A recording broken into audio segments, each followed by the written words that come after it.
Warning! The Stone Age Gamer podcast includes a lot of bad language. Cover your motherfucking ears.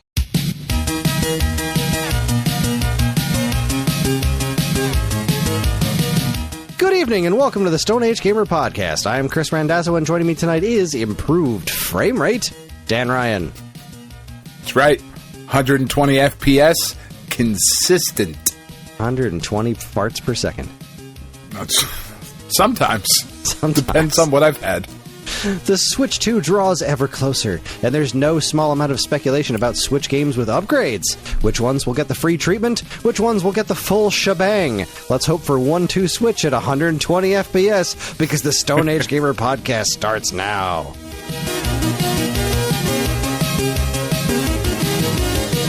I want to milk virtual cows at 120 frames per second. Hi, everyone. This is episode 567. It's the week of May 23rd, 2025.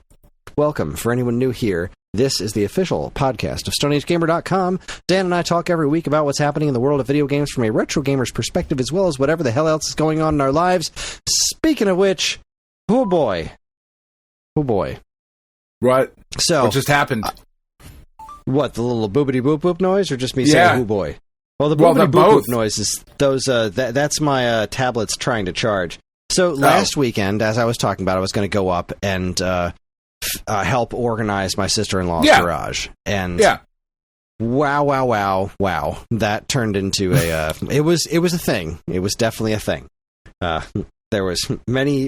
It was a lot more heavy lifting than I expected. There were a lot more heavy items that needed to be moved, and as I've been dealing with back issues since October, I went harder than I should. By Sunday afternoon, I was completely, I was like Shorzy in season 2, just screaming, "Go till you can't go no more," and just like sweeping and crying, and I was in so much pain. But it was a huge improvement. It didn't get 100% finished because there was a lot to do that required my sister-in-law's input, and she wasn't available for as much time as I had hoped she would be. Especially since we pretty much lost all of Sunday because of a snafu with. There was a decision on a place to go for Mother's Day brunch, and a 10 a.m. brunch turned into a 1 p.m. brunch. And that's not brunch anymore. No, it's not. And we had been there since like 10:30. That is squaw in lunchtime. Just waiting for a table. Kids starving. Wow. Sun beating down on us. Lots of sunburn all around. 3 hours. It was a miserable day. And then another for at least 45 minutes to an hour before our food actually got to the table. So, wow. What place? Because it sounds like a fucking nightmare. I don't know what it's called. To be fair, they seemed to be doing everything they could to tell my sister-in-law not to come when she called. They're like, we can't take check-ins over the phone. There's a lot of people here. It's going to be at least an hour wait. You can hang out outside, but you have to be here to check in. And she was like, well, that's not what I was told on the phone. And the woman's like, you don't understand. This is how we're doing it today. It's Mother's Day. Like, it seemed like she was doing everything except flat out saying, because she probably wasn't allowed to just tell people, fuck off, don't show up, Yeah. But it seemed like that's what she was saying over the phone. But no, we went for it, and we waited for hours. It was a disaster. So I got like maybe an hour and a half of work in on Sunday, which was way less than we expected. But there was probably a blessing in disguise with your shitty back. Yeah. There is some updates on that. I'll talk about my health situation at the end of the show. But the upstairs, what was planning on doing this weekend. But unfortunately, Hopper is sick, and he's usually a lot more stressed out when I'm not around. So it seemed like the worst thing for me to do was to leave again for a weekend between my back and Hopper being sick. Like, I just didn't want to do that to the poor fella. So I'm not going back up, and I can't go up anytime soon to help finish the job either, but the job of the garage is effectively done. There's just the upstairs needs to have a lot of stuff cleared out so a bunch of tile can be moved upstairs. Because she's an interior designer, so she has a metric ton. Actually, probably a literal ton, because tile's heavy. It really is. It doesn't look like it should be, but then really after a while, you're like, son of a bitch! This is made out of a fucking neutron star. Yeah, God, I hate it. There's a lot of tile that needs to go upstairs. Because that space she wants to turn into a workspace, and that's where the tile showroom, because she has a bunch of tile, but also a bunch of tile displays to like go through. So like if she has to put on a presentation, she'd be like, I'm going to pick this one and this one and this one and bring these samples. So it's just like tile samples of all different flavors and varieties. So that was going to be what we were doing this time, plus filling up she wasn't able to get the dumpster, so the trash is just piled up outside. So we were going to load the dumpster this weekend, but that's just not going to happen. Well, all right then. There was also a lot more mouse feces than I expected. I think almost every single item in that garage had been mouseified at one point or another. We found a couple of corpses, mouse corpses. Fun. The worst part by far was... I like that you had to fucking quantify that. Found a couple of corpses. I mean, mouse corpses.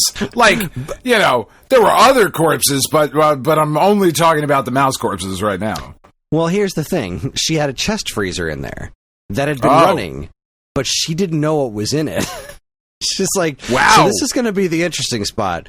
This chest freezer hasn't been opened in at least, I think she said 3 years. It's running. Wow. And there's a bunch of stuff on top of it, but it hasn't been opened in years. And she didn't know what was in there, so we didn't know what we were going to find. And I forgot that she told me it was running. So when we opened it up and there was ice, I was like, okay, but also there's food in there. And oh my God. Within seconds, the smell of 3-year-old chicken was just... oh, God. Yeah. It's not what you want. It was like fused to the bottom of this thing. So like we got the food out, and then it's like, all right, we're going to get a power washer at some point, because it's a perfectly viable functioning chest freezer. Obviously it's still working because there's ice in there. Yeah. So she's going to get that thing cleaned out and she'll have a functioning chest freezer. So yay, but also that was a powerful stench. But I was proud of the final results. It's a usable space. It obviously needs a lot more actual organization, but there's not much that I could do about it because it's her stuff. Like, I don't know what's keep and what's throw away. It all has to be run past her, because if it's up to me, like, I don't give a shit about people in these pictures. Out they go. I don't know any of these people. Yeah, this doesn't mean anything to me. This holds no value, so goodbye. Good times. So yeah, that was exhausting, and that came after, because I went up on Friday. That's why we recorded early last week. Friday morning, a friend came over and helped me. Even with help, though, it was really difficult getting the bed out. Like getting the bed apart was relatively easy, but then carrying it and the mattress out was like pretty tough. And then carrying the new bed and the mattress up the stairs was also pretty tough. So even though he's a big burly dude, like we were both sweating pretty good by the time that was done. And then I got in the car and drove for 2 hours, and then I just started moving all kinds of other heavy shit. I worked the rest of Friday. I probably put in a good 4 hours in on Friday. And Saturday I put in 13 and a half hours. And then Sunday was just the nightmare of Mother's Day, and then another hour and a half of work, and then coming home. And just barely being able to recover all week long because Hopper's been sick. And he's had the Hershey squirts, and he's been needed to go out once every 2 hours-ish. So I haven't been able to sleep through the night because I have to keep letting him out every couple hours and then get back to sleep and then work all day. Right. It's just been It's been hard. It's been a very difficult week. It's been a long month this week. This weekend has gotten a whole lot brighter now that it's been decided that I'm not going back up. I have this weekend kind of to relax and hopefully to relax. I'm going to try the advice that Tiff gave to get Hopper's tummy all back in sorts. I'm going to try to replace my the garbage disposal. I was leaning towards not doing that, but now that I'm here, I've got this extra day and I'm sick of this fucking bucket under my sink. Sure. I'm going to buy a new garbage disposal and I'm going to install it my own self. I'm going to do it tomorrow, and that's really my only plan for the weekend. It really should be pretty easy. It looks pretty easy. It really should just be like a plug and play kind of thing. You're not installing a garbage disposal, you're replacing one, right? Yeah, so I just need you just put it back where it is. Yeah. My only concern is the wiring, because it is hardwired to the wall, and it's now no longer powering because the leak is running right through the power cord. So I don't think it's done any damage to the actual outlet, because I don't think that's how electricity works, but I just need... I'm afraid that something has gone wrong with the power outlet itself. Right. Because it's not, plugging into the wall, it's plugging into the hard wire. But I'm reasonably confident it's going to be okay. These things are pissing me off. They're still at 1%. These tablets are still at 1%. Even the one that's not on. Like, I'm afraid to turn the other one off, because if I do, what if I can't get it back on? Right. But it's probably going to charge faster if I turn it off. Well, I maybe. I'm doing it. They're shitty tablets. They might not care. Okay, yeah. It says, wow. This thing says 5 hours and 8 minutes until full battery.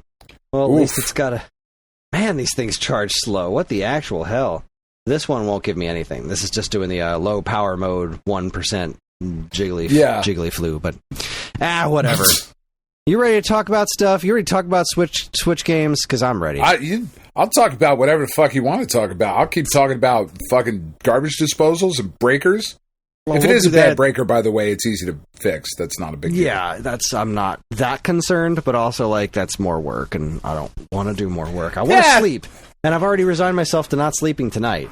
Because during the day, he'll go, a good 4 or 5 hours without needing to go outside. But, come nighttime, midnight, he's like, excuse me, I need to poop every 15 minutes. Now. Come on, let's go. Right now, it's either this or the carpet. I did... on the second night of him, it was the first night of him needing to go out. I missed one, right? I was waking up, and then I woke up one time, and it's there's a big old plop in the kitchen, in the living room, where it's carpeted, right? Don't do it in the kitchen. It's got to be where it's carpeted. But he wanted you to learn your lesson. Exactly. My mom gave me an old rug shampooer, so I got to try that. Oh, nice. That was fun. It works. Got it all cleaned up. Now, amusingly enough, that one section is now that one foot and a half. It's so much cleaner than everything else. Much cleaner than any other spot of the floor.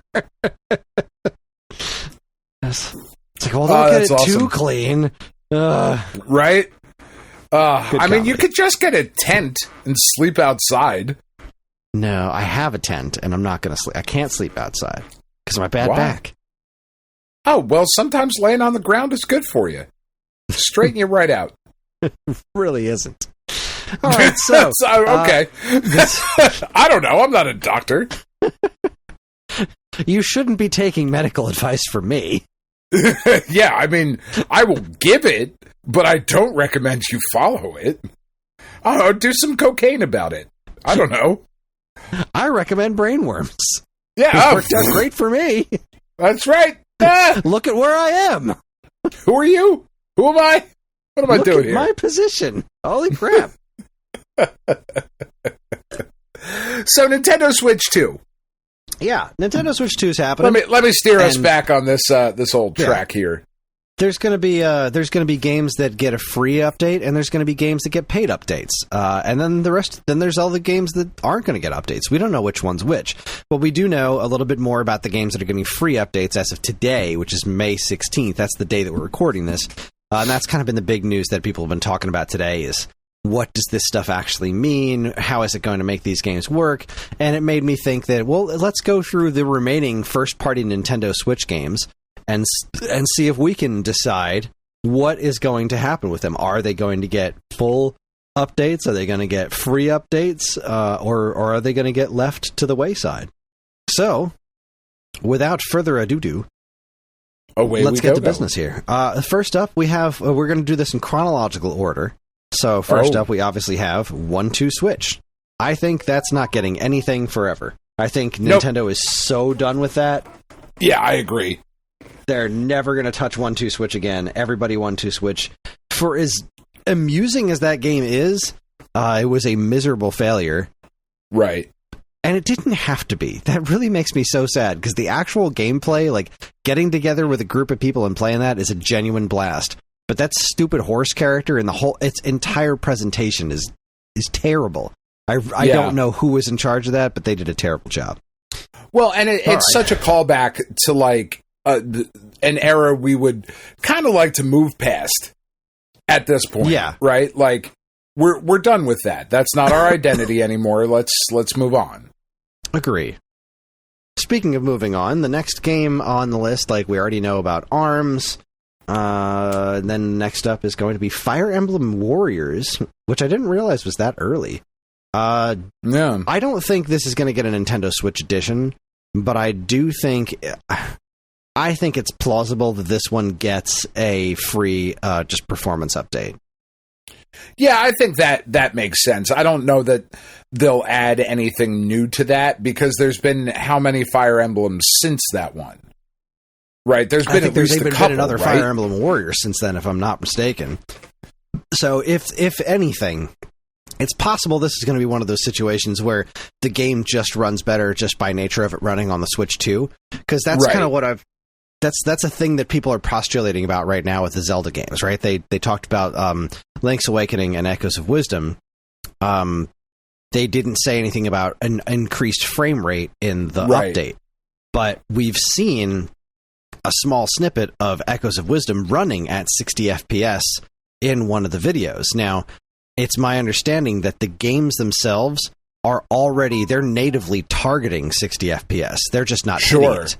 Yeah. So by nature of the more powerful hardware, they should just be able to hit the target that they're programmed for. So saying that they have an increased frame rate would be like disingenuous, because like they're not increasing the frame rate. It's just running better at what it's already doing, which is weird wording, but that's what I'm hoping for. But yes, I think it's possible Fire Emblem Warriors might work that way. Yeah, that seems pretty likely for that, right? Like, not really a reason to add anything to it. And that does make sense, right? More powerful hardware is going to run the game better. In theory. Okay, here's a big question mark for you. Mario Kart 8 Deluxe.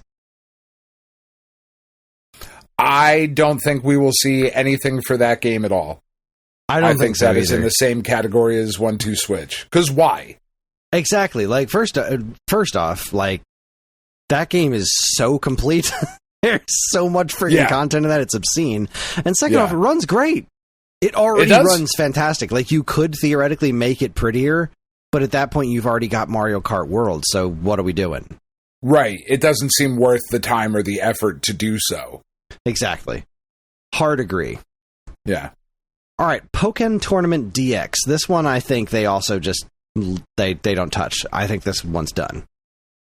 Yeah, I mean, because that one kind of went over pretty poorly, from what I remember. This was the second version of it, too. Yeah.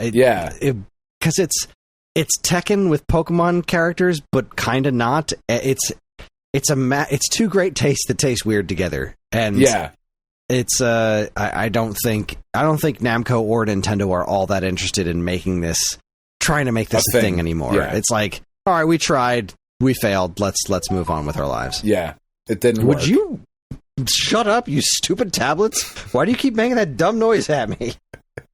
Boop, boop, boop, boop. All right, so the one that's weirdly stuck at 1%, which is still functioning just fine, is still at 1%. The other one's up to 4. So, oh shit! I don't know. 4 whole fucking percent. None of this shit makes sense. It don't matter. None of this matters. All right, snipper clips. Again, I don't think they do anything to snipper clips. You know what? Maybe they do. No, I think this gets a free upgrade and they add game share to it. That's what I think.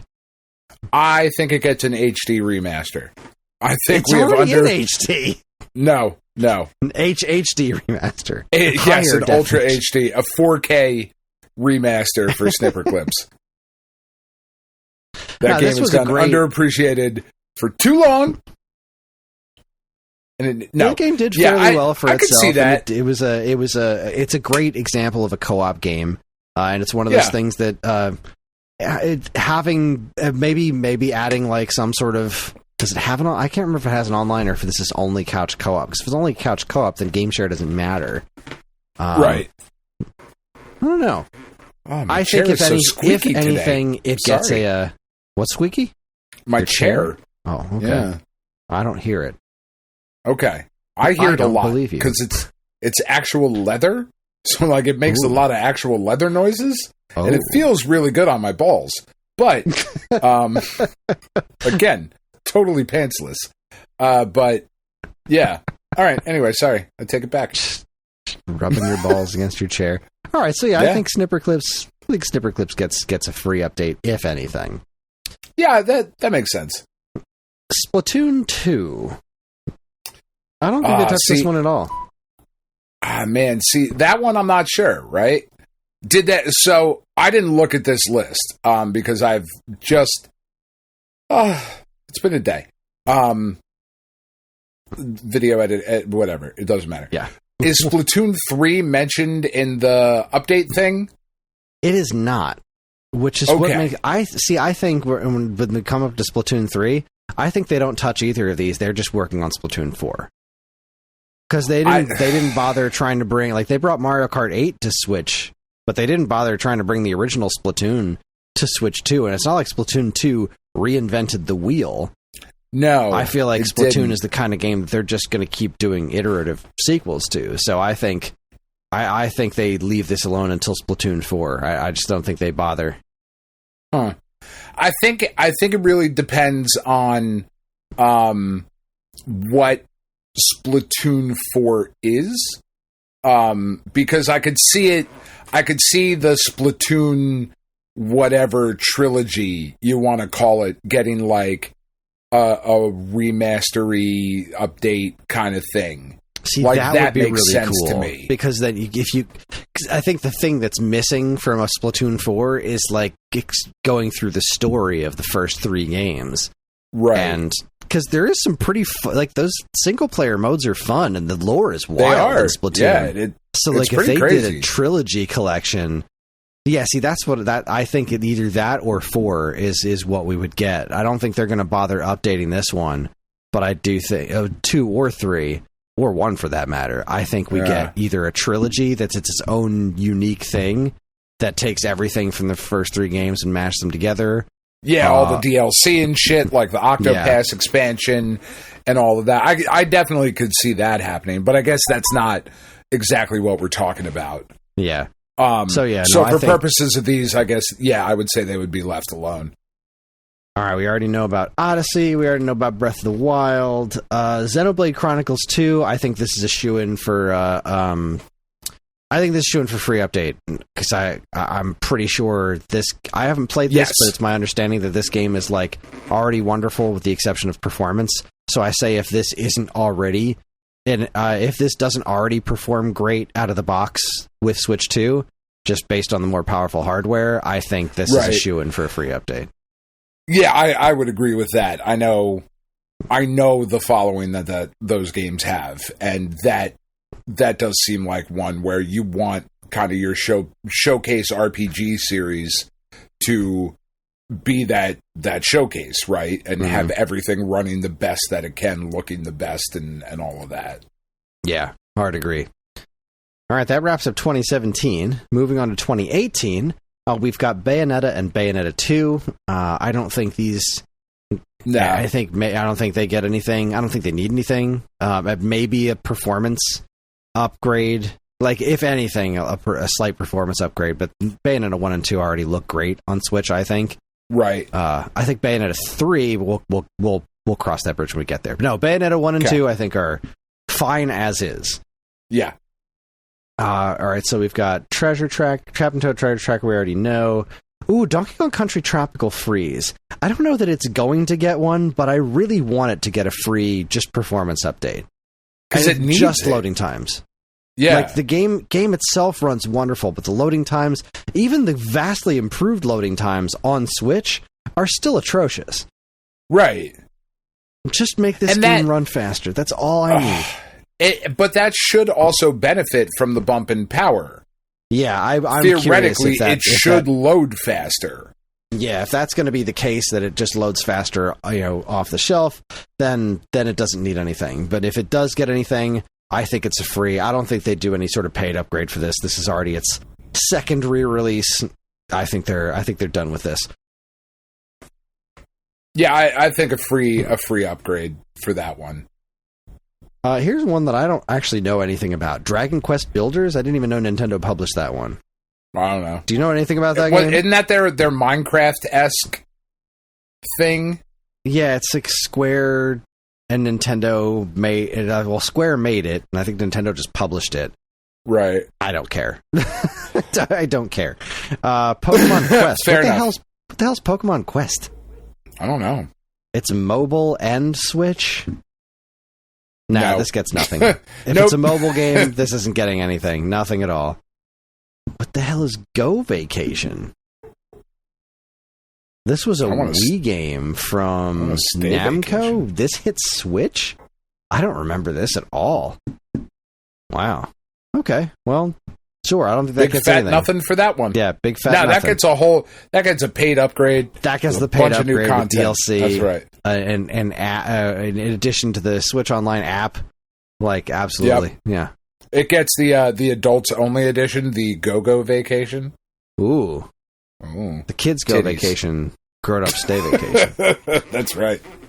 Hyrule Warriors Definitive Edition. This, I think, gets a performance update. I mean, this is another one of those things that a more DLC would be absurd because this got a ton of stuff already. Right. And this was already the Definitive Edition, but I do think that all the Warriors games in particular, they could really use an update, just a performance thing. So I think this one gets performance. That's my guess. Yep.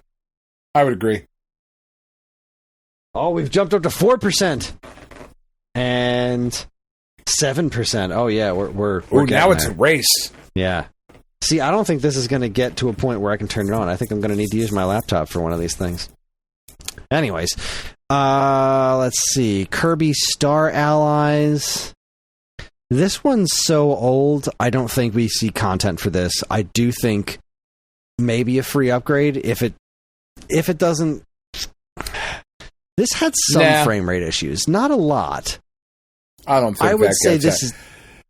Yeah, maybe. I think you're probably right. I think this one's toast.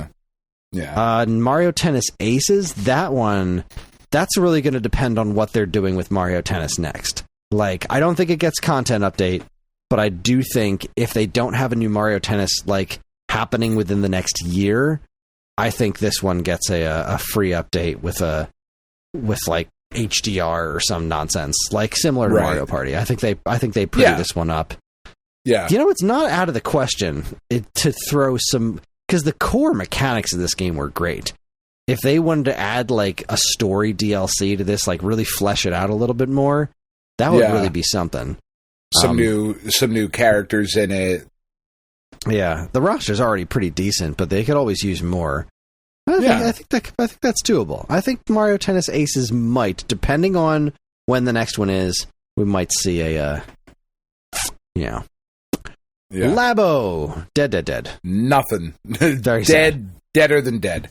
Deader than dead. That does suck because it's such a cool idea. It is, but nobody wanted it. No. Nobody has the imagination. Nobody has to look at the cardboard and say, this is magic. I'm like, no, this is just cardboard. Nintendo's selling us cardboard. All right, Octopath Traveler. I don't think they touch this one. What are they going to do? Nah. Nothing. Yeah, there's no point. Now this is where we start to get a little bit interesting. Pokemon Let's Go Pikachu and Let's Go Eevee. I don't remember these games running poorly. I don't think those need anything. Yeah, I think those are just fine. Yeah. When we get to some other Pokemon games, we'll have a different discussion.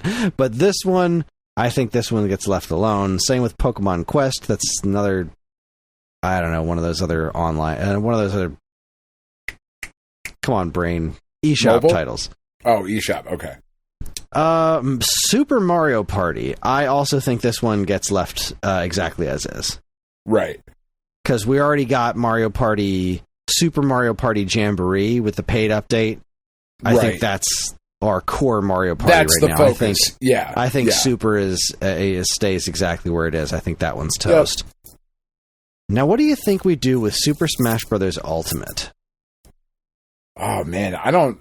Honestly, maybe a performance upgrade. Maybe. But I think, a performance upgrade. There's no more content coming to it.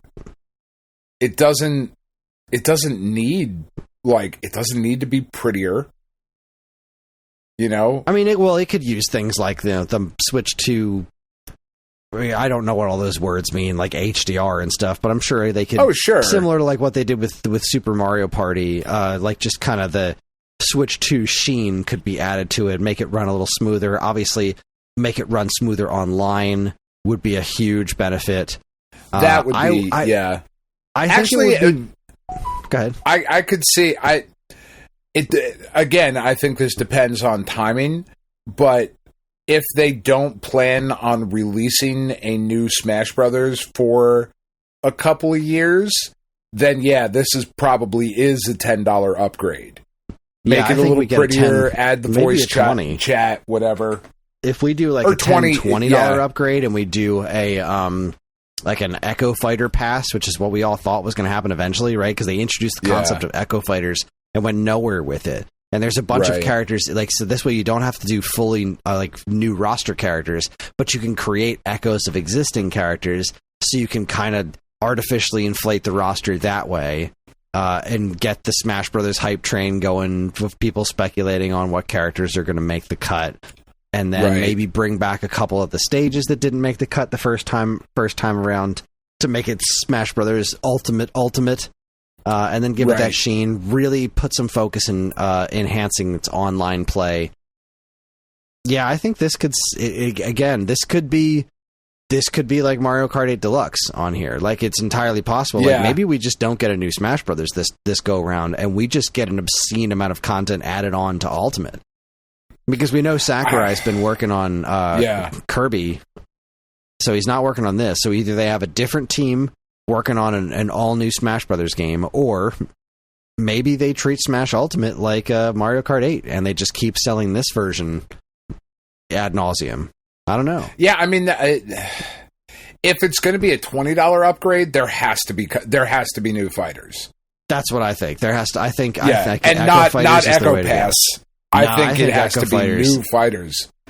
Well, probably should be, but I think Nintendo is going to be like, "Fuck you, $20."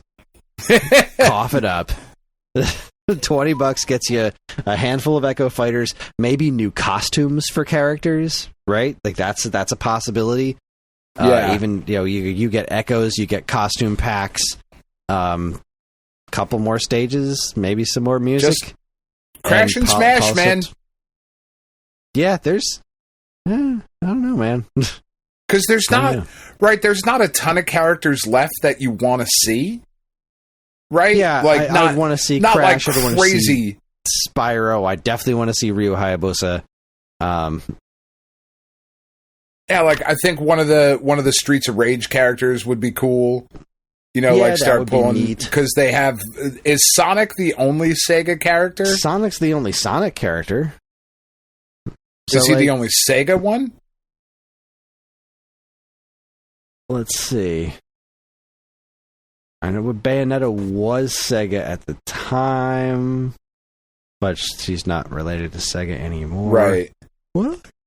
Oh goodness! I think that might be it. So there's. Okay, if Sonic is the only regular playable character, but there was also Akira from Virtual Fighter as a what's it? Assist trophy. Yeah. Same with Shadow and Knuckles, and I think like a couple of the characters appeared in the backgrounds. But yeah, I think that's it. And there's a lot of options in the Sega department. Yeah, like Tails is there, Axel from fucking Streets of Rage, or fucking Roo, the kangaroo from fucking Streets of Rage. There you go. How fucking Joker from Persona. That's Atlas. I think Sega owns Atlas. Do they? Yeah, I don't fucking know. Atlas. Yeah, Sega owns Atlas. Oh. How fucking fun would it be though? Like, think legit. How fun would the fucking Altered Beast be? Oh, that would be so cool.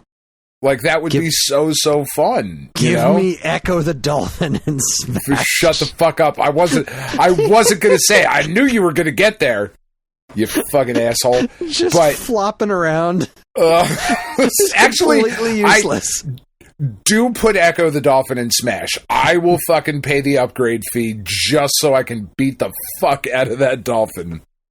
Put it in cans of tuna. It'll make me so happy. This is a fucking 80s reference for you. Jesus Christ, boy. We're old. No, but that's what I'm saying. Like, if it's going to be a $20 upgrade, I think there has to be like some new fighters, not just Echoes. I think you're right that Nintendo will say fuck you, and you can. They do. You know, put the turtles in Smash. If they did, cowards. I don't think they're reaching out to any more third parties. I think they just try to throw some more first party stuff in there. But who's missing from their first party? Almost nobody. I mean, you could go back and be like Waluigi. Mach Rider, right? Waluigi, which is kind of an on-running joke. Jeez, what else could you possibly do from Nintendo's the Urban first Champion? Party stuff? Oh my god, that would be great. Whatever that dickhead's name is. Or is that his name? It has a name. That's his first and last name. I don't think they have names. I think it's just Urban Champion. So your first name's Urban? Yes. Last name Champion. Your last name? Champion. This is my friend, Mach Rider. Champion. Yeah. Because like there's not a lot of first party shit. I mean, not left. Like they've really got themselves covered. Well, that's what I mean. Let's see. What else could you possibly do? The cow. The cow's in fucking Mario Kart. Might as well put him in Smash. I mean, everybody loves a cow. You could do any number of Punch-Out characters. You could do the pro wrestling characters. You could do a number of Koopa Kids. Well, the Koopa Kids are already in there. All of them are? Yeah, they're all alternate. They're basically alternate costumes for Bowser Jr., but you can pick every single Koopa Kid, yeah. All right, never mind. See, I don't play it. I don't know. Pro wrestling would be cool. Any of the Punch-Out characters would be cool. Yeah, I'd love to play as Bald Bull. That would be super fun. Oh, I was going to say, I'm imagining like just a ridiculous Final Smash for Great Tiger. Right. To hear that noise that he just fucking waylays everybody on the screen, like that would be dope. Chibi Robo. Yeah. I mean, because the Box Boy or whatever the fuck, or I don't know, a Tetris piece, the L. L block for Smash. L block for Smash. Gino. Because there's definitely would lose it for Gino. There's definitely stuff. Yeah, but like from Star Tropic. Yeah, but like, what are you beating down the door for? Yeah, nothing big and important. Like, we've already got. I mean, what, Ravenbeak? I mean, that would be fucking cool, but again, we're not breaking new ground here, right? Because there hasn't been any big new Nintendo franchises this generation, really. Yeah, it would just have to be the ones that aren't represented yet. Yeah. Anywho's, Sushi Striker, The Way of Sushido, absolutely not. Nothing. That's got nothing. And that wraps up 2018. 2019, we start with Astral Chain. That is a Nintendo owns the property, I believe. But you got that right. I did. I still haven't played it because I'm a jackass. Right. But no, I think I kind of wonder if they would want to do like a free update to this just to try to push it again. Like, because it's a solid game from what I've come to understand. I think maybe they throw this one a bone and just like put it out there as like similar to what they're doing with like Clubhouse games. I have to imagine the thing with Clubhouse games is like, hey, this is actually really good. You should try it. We're updating it for Switch 2. Go for it. Yeah. Like, kind of get just to kind of like give it a second life kind of a thing. But the question is, did it sell enough, and are there enough copies available to make that worth it? Oh, I don't think they worry about physical copies. Digital is fine. That's where they want it. That's where their bread and butter is anyway. Let's see. Daemon X Machina isn't Nintendo's anymore. Box Boy and Box Girl, there's nothing to update. Fire Emblem 3 Houses. See, this one, I don't really see them doing much of a full upgrade for, but that's just a regular big performance update, maybe. I could see that. Yeah. Now, Luigi's Mansion 3, this one I think this one has a possibility for a full Switch 2 edition. Like, okay, adding some extra content to it. I think that's possible. Like, a couple extra missions or like extra floors, maybe some sort of additions in multiplayer. I don't know, but I feel like this one, if there's going to be a second round of these games get the full updated Switch 2 editions, I think Luigi's Mansion 3, because it did really well, and I think it's right. I think that one's ripe. I think that could do it. Yeah, I'm not going to argue with you on that one. That makes sense to me. And it's already a decent looking game, but I think if they do just clean up some of the effects, like just a slight visual upgrade, I think this game could be a real jaw dropper too. Right, and that's another one that makes sense if there's not going to be Luigi's Mansion 4 for the next couple of years. Yeah, I think if we're a little ways out from Luigi's Mansion 4, I think that makes a ton of sense. And I think we might be a little ways out from 4, because we just got the 2 HD not that long ago. Yeah, and 1 will probably show up on NSO. So yeah, I feel confident in that one. I'm going to say if there's a second round of Nintendo Switch 2 editions, I think that's going to be one of the first ones we see. I think we'll never see Mario and Sonic at the Olympics again, though. That's done. Don't we know for sure that Luigi's Mansion is coming to NSO? Wasn't that in the sizzle reel, whatever? Oh, not probably. One of the titles they showed. I think it was. Let's see. What do we got? Future titles. This is a far big nukin. No, that's not it. Nintendo Switch 2 GameCube games. GameCube Nintendo Classics. All right, here we go. GameSpot, help me out. We know about Wind Waker, F-Zero, Soul Calibur 2, Mario Sunshine, Fire Emblem Path of Radiance, Pokemon Gale of Darkness, Super Mario Strikers, Luigi's Mansion. There you go. So that's we know about that. So yeah, I think that's plausible. I feel good about that. Yeah. All right, we already covered Mario and Sonic. Ooh, I didn't even think about this one. I forgot about this one. Marvel Ultimate Alliance 3: The Black Order. Nothing.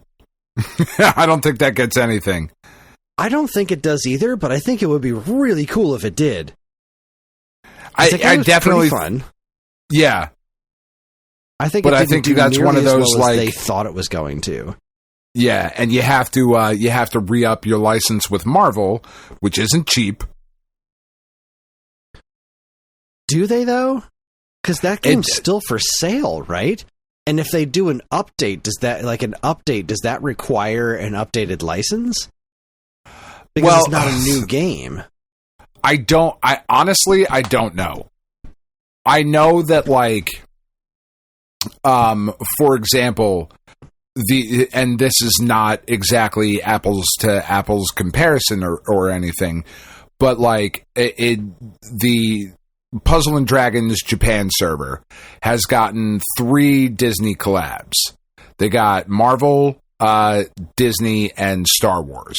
Okay. Mm-hmm.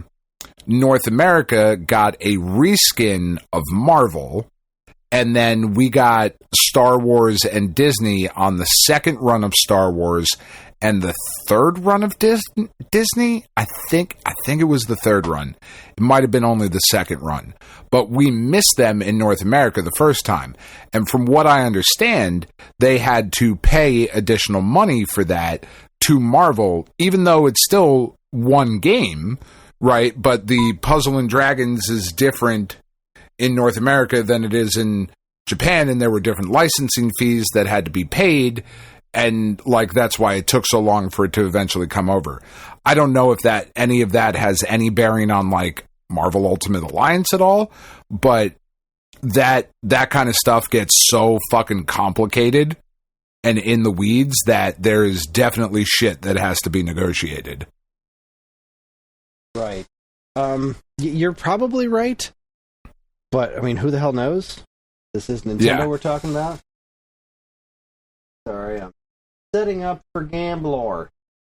That's all right. Oh, where did that text go? I don't think this thing is going to charge enough for me to use it.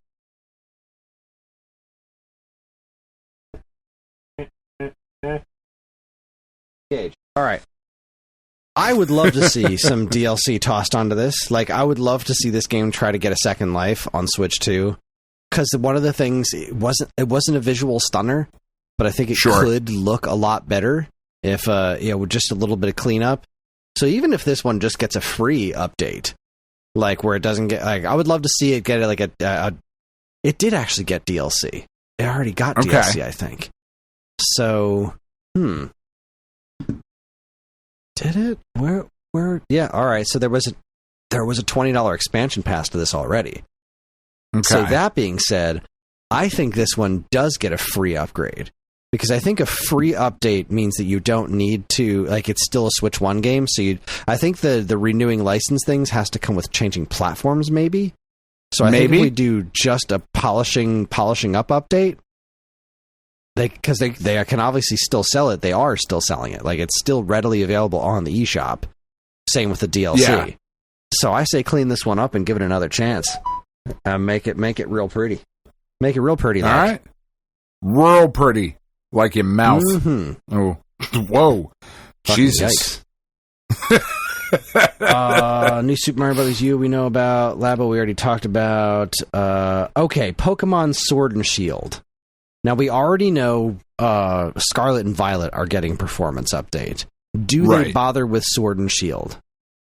I don't think so. Mostly because they don't need it. They ran fine. I played through them. They ran fine. It was fine. I didn't have... honestly, I played through whichever one I played through. I don't remember.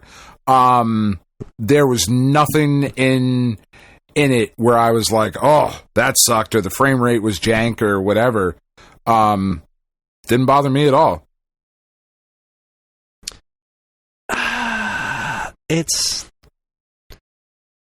I don't think it's... Yeah. Need is a harsh word, I guess. Like, it's not... it's not super fugly, like Scarlet and Violet, but just don't seem to do what they're supposed to do from a, like, basic function perspective. Right. But... Right. You know, it suffered from a bunch of pop-in. It's fine. It's not super ugly, but I do think it would. I think it would enjoy. It would be very much. It's very much improvable. But I don't know that they go back to it. I don't know that they bother. Yeah, I don't think so.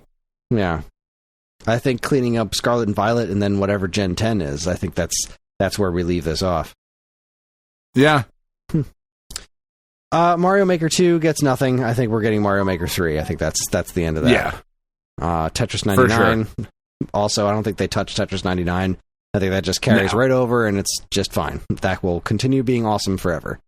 The Stretchers, I don't know anything about as far as how it plays. Fuck that is. It was an online game, kind of like trying to capitalize on the popularity of Overcooked. It was fine. Oh, okay.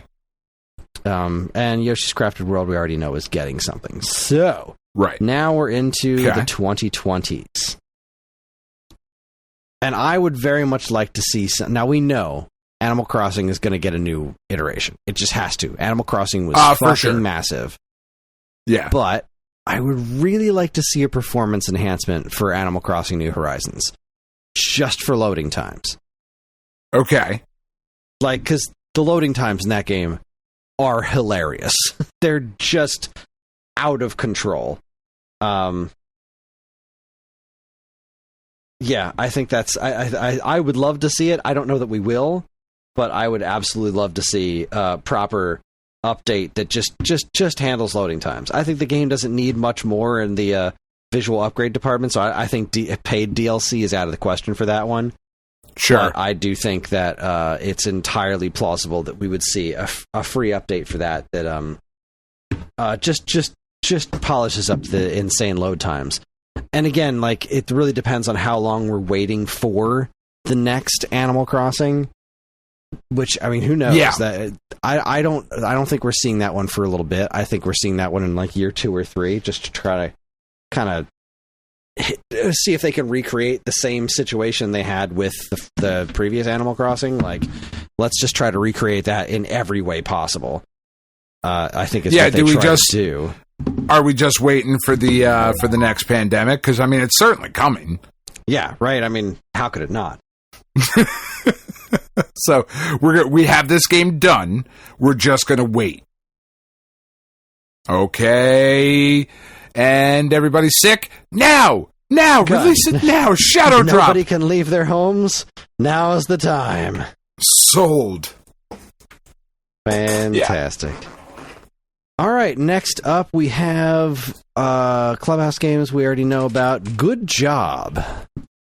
Nope. Yeah, you're probably right. Which, again, makes me sad, because I really like that game. It's really funny. Yeah.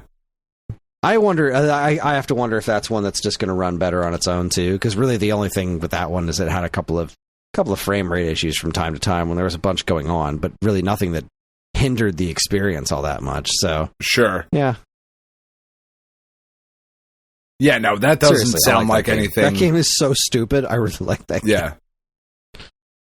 Then we have Hyrule Warriors Age of Calamity, and it's definitely not getting DLC because we have another Hyrule Warriors based in this universe coming out. Right, but also, on the way. Holy cow, if there's a game on this system that needs a performance upgrade, Age of Calamity runs like dog shit. That's the one? I really think that one... really, all the Warriors games in general on the Switch don't run great, but Age of Calamity really turns into a slideshow from time to time, so I would love to see that one get a performance update, because I might actually finish it. That is just not what you want. Slideshow. If that game got something that made it run nice and silky smooth, I may actually get around to finishing that game sometime, because I was enjoying my time with it. Just it got to the point where it was kind of difficult to look at. Like, it was just kind of hard to play it because of how choppy it was. Like, it kind of hurt my eyes. Not like being a snob, but like it got to the point where the choppiness I felt like was really affecting the way it felt to play it. And I feel like a big chunk of what makes the Warriors games so much fun is the power fantasy of it all, right? You're just just decimating fuckers. Yeah, exactly. And lots of them. And when it gets all like slow and choppy, it doesn't have the same impact when you're hitting everybody. So yeah, I would really like to see that get a performance update. Very much so. Yeah. Jump rope challenge. That definitely needs a 4K mode. 100%. Yeah, no, that's already on the way. That's going to be a huge shadow drop at one of the next events. No, that one's going to get paid DLC. The free game gets paid DLC. What would you add to it? Fucking, I don't know, hopscotch or something? Horse that's armor. A different thing. Oh, shit. Horse armor and sexy chicks. Oh, that's what without I need. a doubt. As many sexy chicks as you can fit into jump rope challenge, for sure. So many. I mean, just think of the jumping. Have fucking And the Team ropes. Ninja develop it. Yes. Oh, yeah. Oh. Get jump Now rope we're challenge running on the DLA Now engine. we're talking. Yeah. Now we're cooking with fire. Now I'm in. Now I'm ready for the paid DLC. What else we got?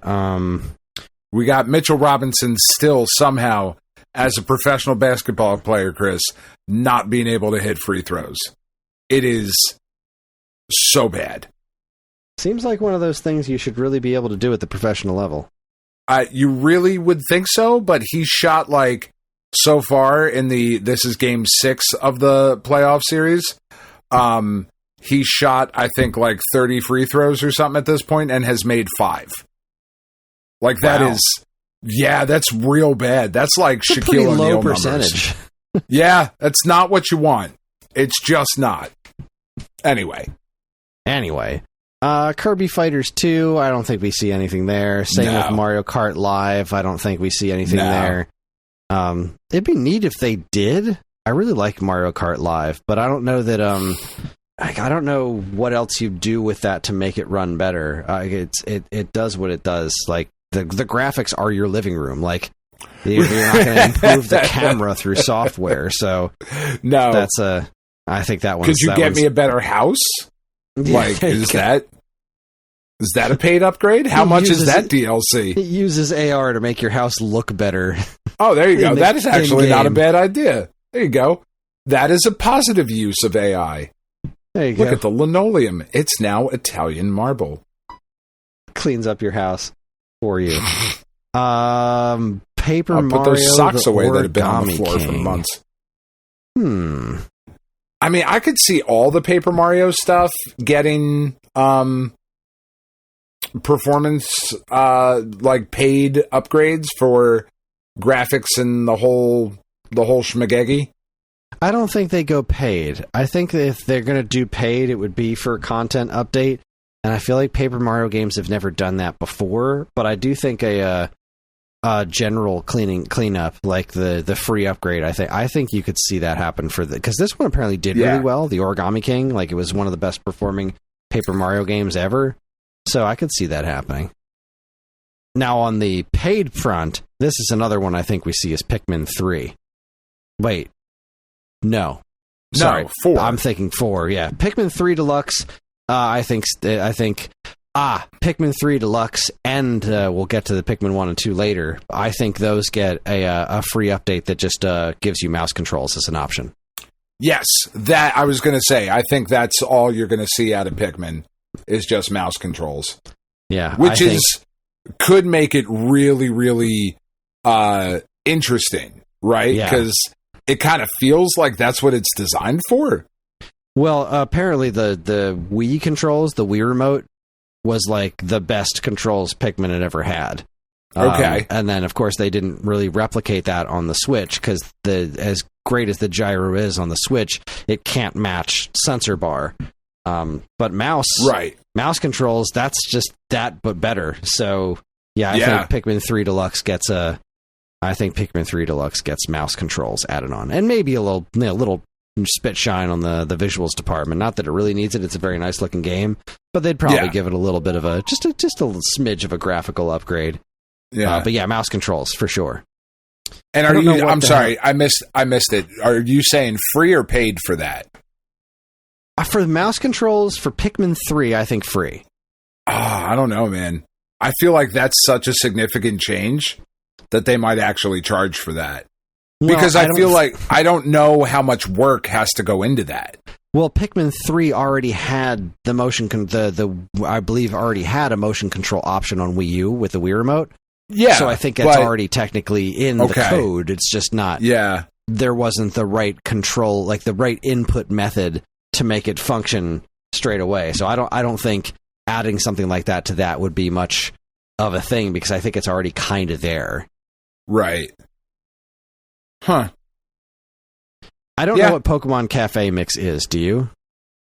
No, I don't. So fuck it. And I say done. Same with the Mystery Dungeon Rescue Team DX. I don't think that sees anything. No. It's one of those games that I forgot even existed, and I think most people did as well. Even Pokemon fans. Super Mario 3D All-Stars, that gets nothing. Super Mario Brothers 35, I would love to see come back because it was fucking great, and the fact that it's no longer a thing is the dumbest thing ever.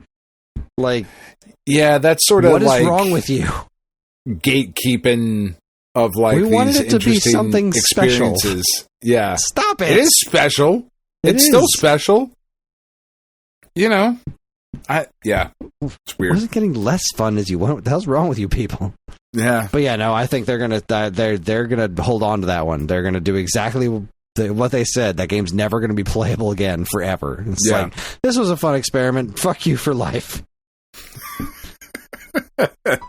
Oh god, Tokyo Mirage Sessions Sharp FE Encore. God, I forgot that was a game. Yeah. I hope it gets... I would pay money to have them change the title. That was the...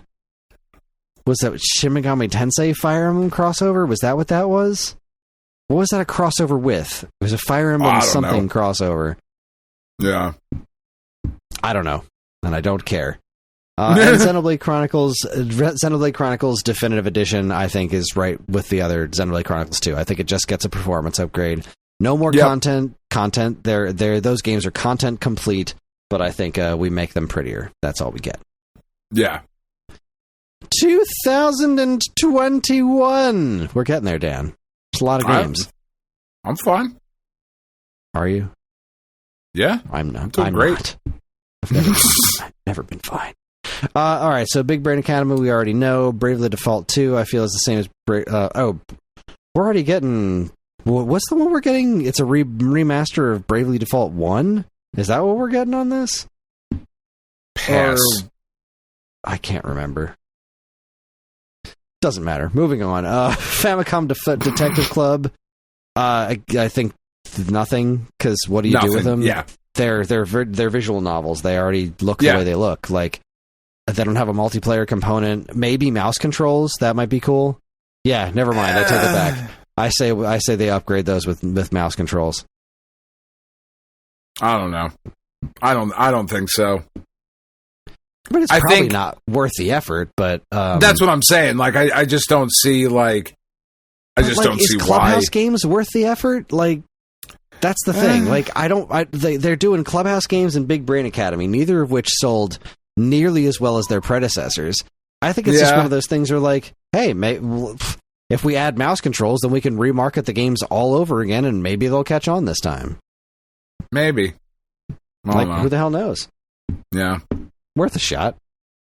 Game Builder Garage is already on the list. Mario Golf, I feel exactly the same about as Mario Tennis, so that's the same situation. Mario Party Superstars is absolutely not getting anything. No. Metroid Dread could... again, at best, I think it could get a performance upgrade, maybe. Like, it didn't have terrible loading times. It didn't have... Yeah, no, I was going to say that doesn't seem... It doesn't need anything. Maybe 120 FPS mode or something like that. Just make it technically prettier. I think that's really all you could possibly do with Dread. And yeah, Nintendo likes that game. It's sold pretty decent for a Metroid game, so I wouldn't be surprised if it got something down the road. But I also think it's just as likely it could be toast. Yeah. I also think Miitopia is toast. I think that was a big swing and a miss. Yeah, especially with the new What the Fuck coming out. Tamagotchi Life, yeah. Yeah, that seems like the thing that they want now. Like, why go back and... I don't know how similar they are, but because I don't play them, but when I look at them... I don't think they're similar at all, but I think the only thing that made Miitopia worth its weight in human shit on that system was the new Mii Maker, which was wild that they never... Right. I think they should just take that and incorporate it into on a system level for making Miis and call it a day. Yeah, that doesn't need to be its own thing. It really doesn't. Yeah. All right, new Pokemon Snap. I was surprised that game didn't take off better, because people love Pokemon Snap. Yeah. I'm going to say paid DLC for that one. Yeah, okay. Sure, it's Pokemon. Why the hell not? Yeah, it's Pokemon. You put something out for $10, somebody will buy it. Yeah. And by somebody, I mean everybody who fucking plays Pokemon shit will buy it. Yeah, I feel like somebody somewhere is raring to give that game another shot because that was one of those things people have been asking for a follow-up on for ages, and then they did it, and like nobody cared. It just seems like it which missed is weird. the boat in a weird way. Yeah. DC Superhero Girls. I mean, it could use it, but that game's not worth the effort. Yeah, I reviewed that one for Nintendo Force. It was fine. What a weird exclusive. Yeah, that was a strange exclusive. That's a weird game to be exclusive to a system. That's weird. I feel like I just noticed that Nintendo published and had exclusive Marvel and DC content on their system. How weird is that? Yeah. And both of them went over like the proverbial fart in church. Well, Ultimate Alliance 3 did okay. DC Superhero Girls was like, okay, but what are we doing here? Like Ultimate Alliance, like it wasn't a huge success or anything, but like Superhero Girls was a very, very niche audience. And it's just when you look at the, success of Spider-Man and Miles Morales and Spider-Man 2, and then you look at Ultimate Alliance, it's like, well, oh yeah, okay, and again, I understand they're very, very different games and all of that, but Ultimate Alliance was never going to hit that kind of success. But you'd think a game with Spider-Man and Wolverine on the cover would have done a bit better, and I think it was a situation of strange marketing. And I kind of feel like that's why I feel like that game could get another shot because I feel like the Switch 2 seems like it's hitting that third party kind of feel more than the Switch 1 did at that point. Yeah. I don't know. But again, what a weird exclusive. Yeah. Like, because that's a game. I think that one's even weirder because it's 3, right? Like the first 2. Yeah, that's what I'm saying. Like, their multiplayer, like that should have been a cross-platform, fucking fuckfest, and everybody is just like, no. I want to know how that came about. Like, who at Nintendo was like, you know what, we need to make a Marvel Ultimate Alliance 3 because that needs to exist, and we need to make it. Like, what the hell? That's weird. We're very, funding very this. Yeah, very weird. Pokemon Brilliant Diamond and Shining Pearl, I don't think they're touching that for the rest of forever. I think they feel like that was a miserable mistake on their part. Which I don't think it was.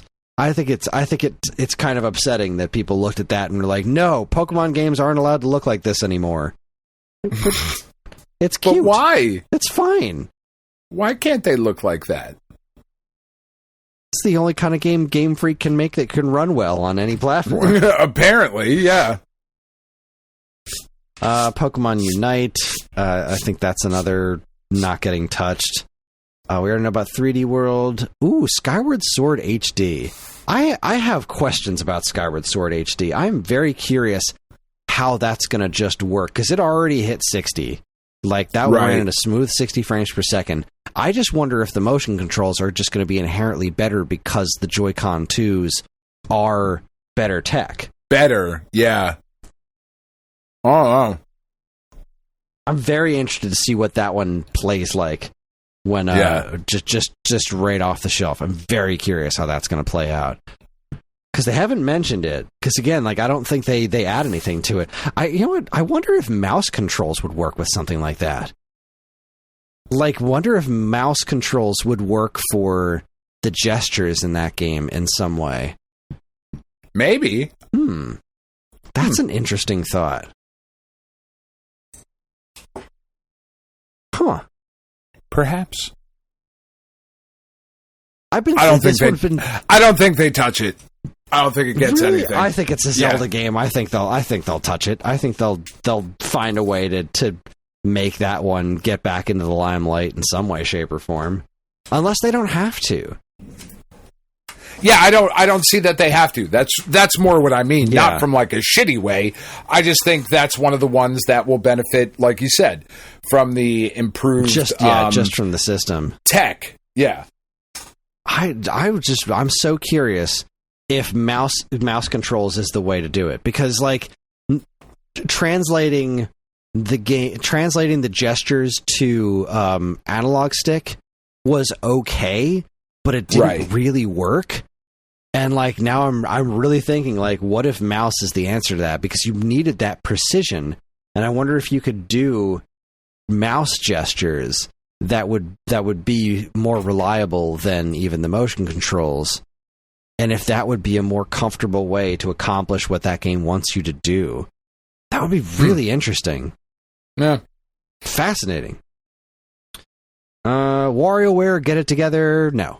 Nothing. No. Yeah. Nothing. It's WarioWare, and it was a game that was, slightly divisive. I don't think. You know what? Maybe it gets enough. Oh, yeah. That's what that one gets. That one gets the free update for Game Share. Oh, yeah. Yeah, that makes sense. I keep forgetting about the fucking Game Share. Even though we've mentioned it like 7 or 8 times already. I just, as soon as you said it, I'm like, oh, yeah, totally. And then the next game comes up, and I'm like, I can't think of anything. Yeah, if it's multiplayer, I think Game Share is for something like that, I think for sure. Yeah, yeah. Okay, moving on to 2022. This one, all right, this is a big question mark. And I think I know what the actual answer is, and I don't want it to be the actual answer. Is Advance Wars.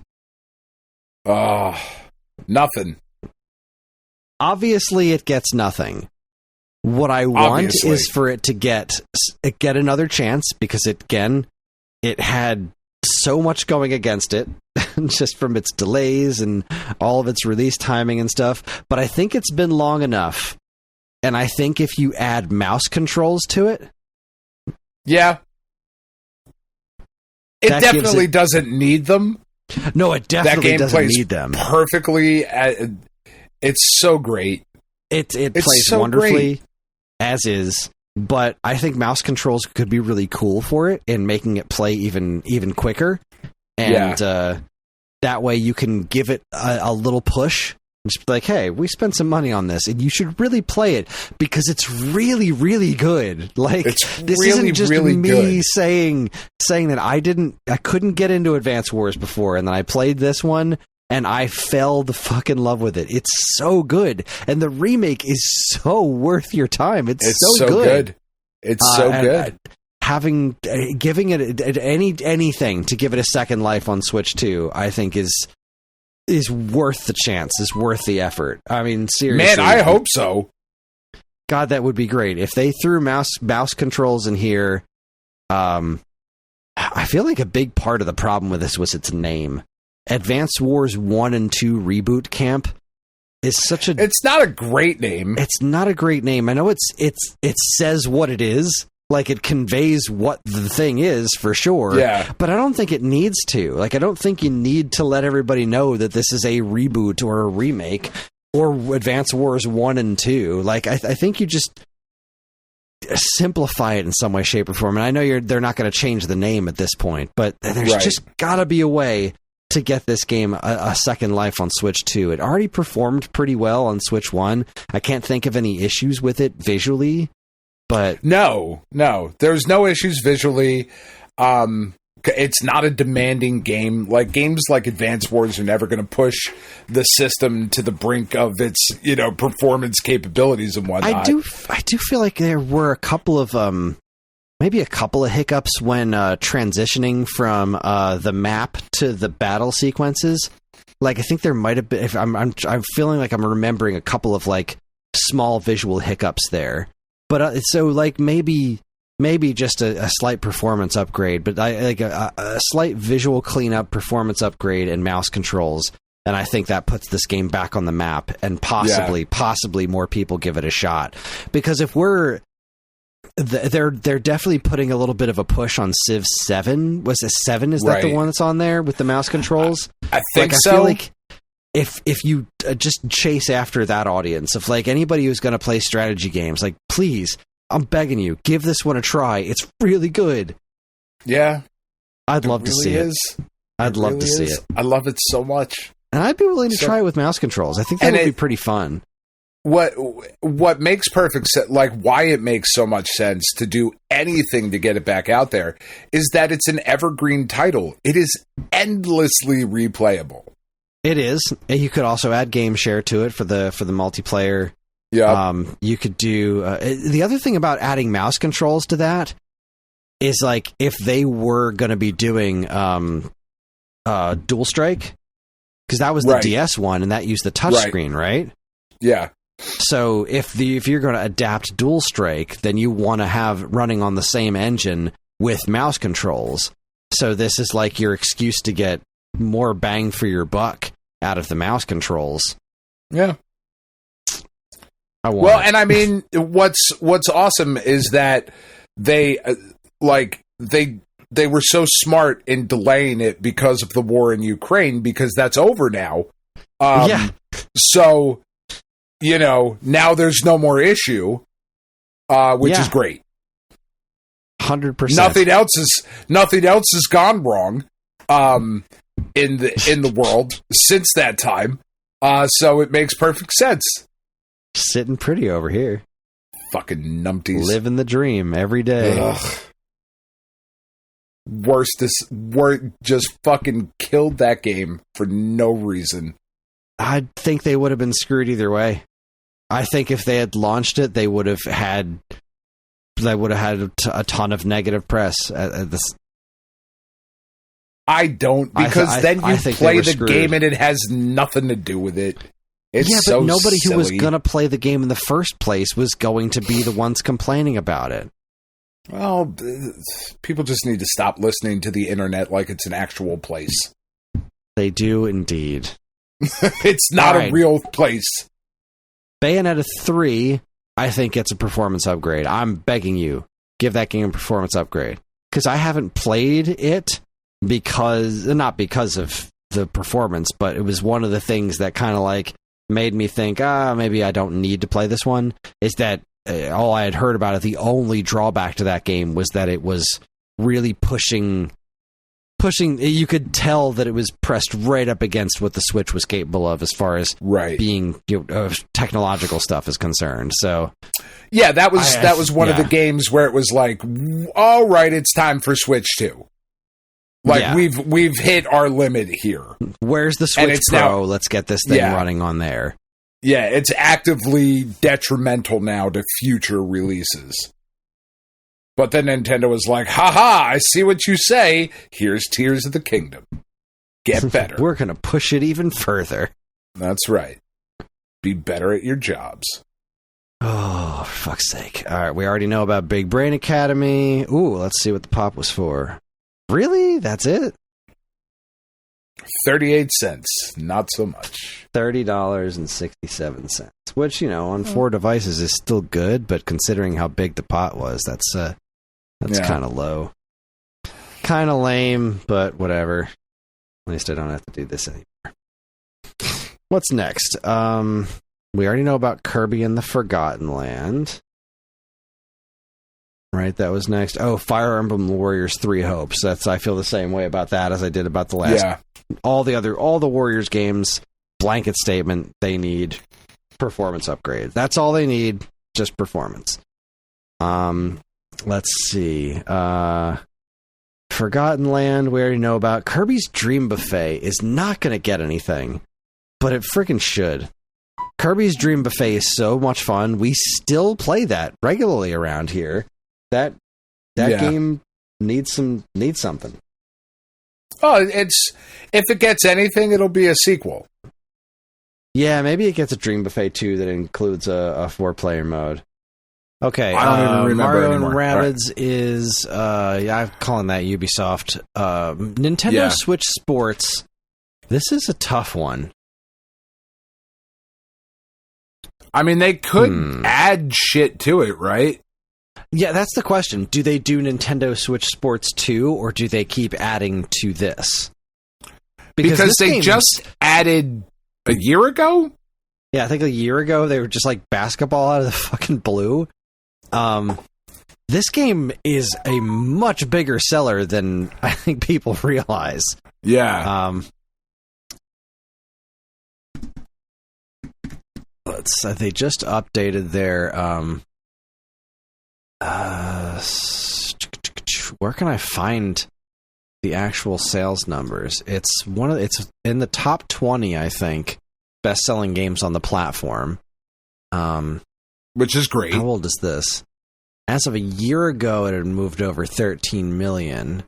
That's pretty significant. Yeah, I feel like it did even better than that. Like, it was the 6th best-selling Switch game last year. Like, wow. Of the year, last year, in 2024, the game's already a couple of years old, and it's the 6th best-selling game on the frickin' platform. Like, yeah, that's pretty dope. I'm trying to find out. Okay, yeah, it's sold over 15.74 million copies as of March 2025. That's wild. So therein lies the question: do they keep running with this? Because this is the kind of game you could just do that with. You could just keep adding sports to it. Yeah. Or you make a full-on Nintendo Switch Sports 2, right? Because Wii Sports was a runaway success, and then they were like Wii Sports Resort. Because granted, the Wii itself wasn't really well set up for DLC. Right. But I don't know. I think making a unique version for Switch 2, God, can you imagine what could they do with mouse controls for a sports game? Like, what could they do? Darts, yeah. I mean, there's so many things that they've done already, like other sports that they've done already that they could just go back to. Like, there's billiards, that could be pretty fun. Yeah. Yeah, there's a lot of potential there. Yeah, so I think Switch that Sports gets a left sequel. alone. Yeah, I think Switch Sports 2. Or is it Switch Sports 2 or Switch 2 Sports? Yes. Switch 2 Switch 2 Sports. That's 2 Switch, 2 Sports, 2 Serious.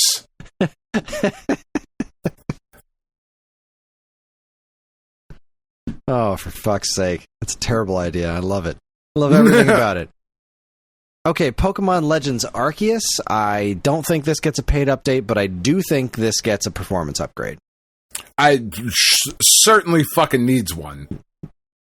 Not as bad as Scarlet and Violet. But it needs one. Yeah. It needs one. And I think with Legends ZA is already getting a Switch 2 edition, because Legends ZA was already looking kind of... Yeah, they were already noticing like, oh shit, Switch 2's coming, right boys? It's coming, because we need it. Yeah. Yeah, and I think that it's different enough from Legends ZA. Like, it's its own thing. It's not like it's outdated. It's like people would still be happy to play this game. So I think I think it gets something. I think it gets a little something. Just a little something. Scarlet and Violet we know about. Splatoon 3 we already talked about. Triangle Strategy is no longer a Nintendo exclusive thing. And Xenoblade Chronicles 3, same as the other Xenoblade Chronicles. Right. What? Okay. I'm looking at this Nintendo wiki, which is where I'm getting all these titles from, and they have Advance Wars 1 and 2 Reboot Camp also in 2023. I think that's when it actually came out, maybe. Did it come out? Yeah. When did it actually come out? No, it came out before. Was it 22 or 23? I think so. I don't know. Hold on. Let me see if I can consult the Golden Caveman Awards. And I can tell Advance Wars 1 and 2 Recamp actually came out in 2023. Yeah. Son of a bee sting. So it was supposed to come out in 2022, but it didn't come out till 2023. There you go. Yeah, that got the coveted collection of the year Golden Caveman statue in 2023. Much coveted. Much coveted. Much statue. Yes. Many much moosin'.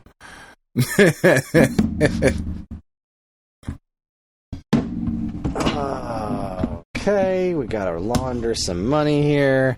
And while we're talking about that, let's talk about Bayonetta Origins Cereza and the Lost Demon.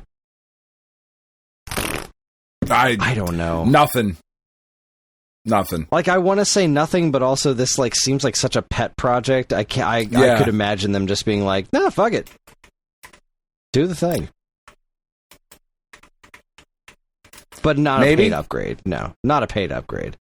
Yeah, I think it just gets a regular ass performance boost. But I don't think they leave this alone. I think they give it to go that other shot in the arm. Now, Detective Pikachu Returns. What was the deal with this game? Like, it went over like a lead balloon, and I want to say it had weird performance issues too, but I can't remember for sure. I don't remember. I don't remember either. Yeah, I don't remember. Everybody wants to switch. We kind of already talked about that. Fire Emblem Engage. It's Fire Emblem. Sure, why not? Sure. Kirby's Return to Dreamland Deluxe. I don't think they touched that one. Metroid Prime Remastered is, I think Metroid Prime Remastered gets a free update with mouse controls. Perhaps. Because why not? Yeah. I mean, I have to assume it's already running on the same engine, like that they probably built that game to make Prime 4 with.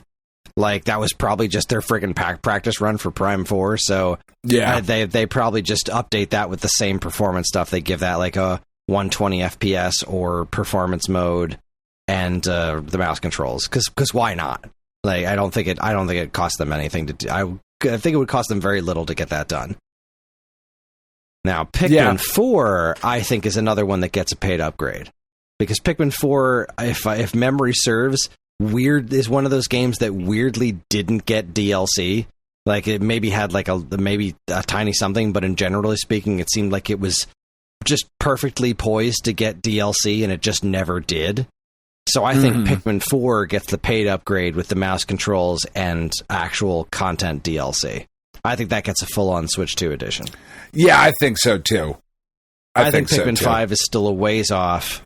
So yeah, I think that's what happens with that. Now, do we know anything about Mario Wonder?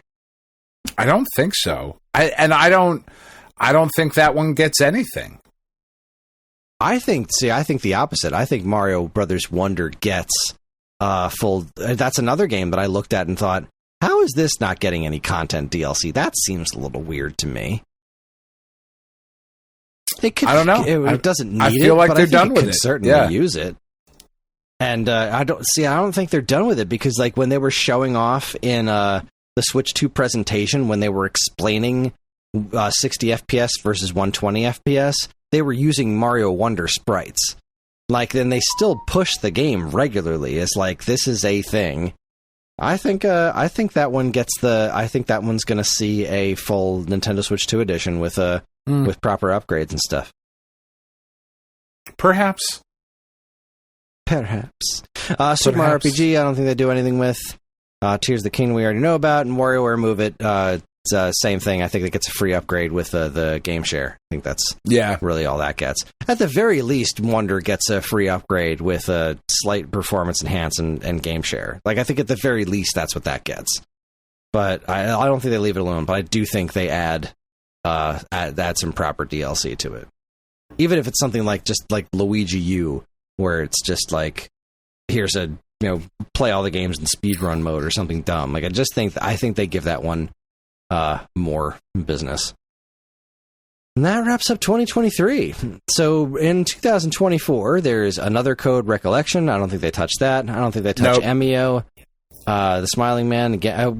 No, Emio. I think actually, you know what? Maybe both those just get the free mouse controls upgrade. Yeah. I think that makes sense. Love that those games exist. Seriously.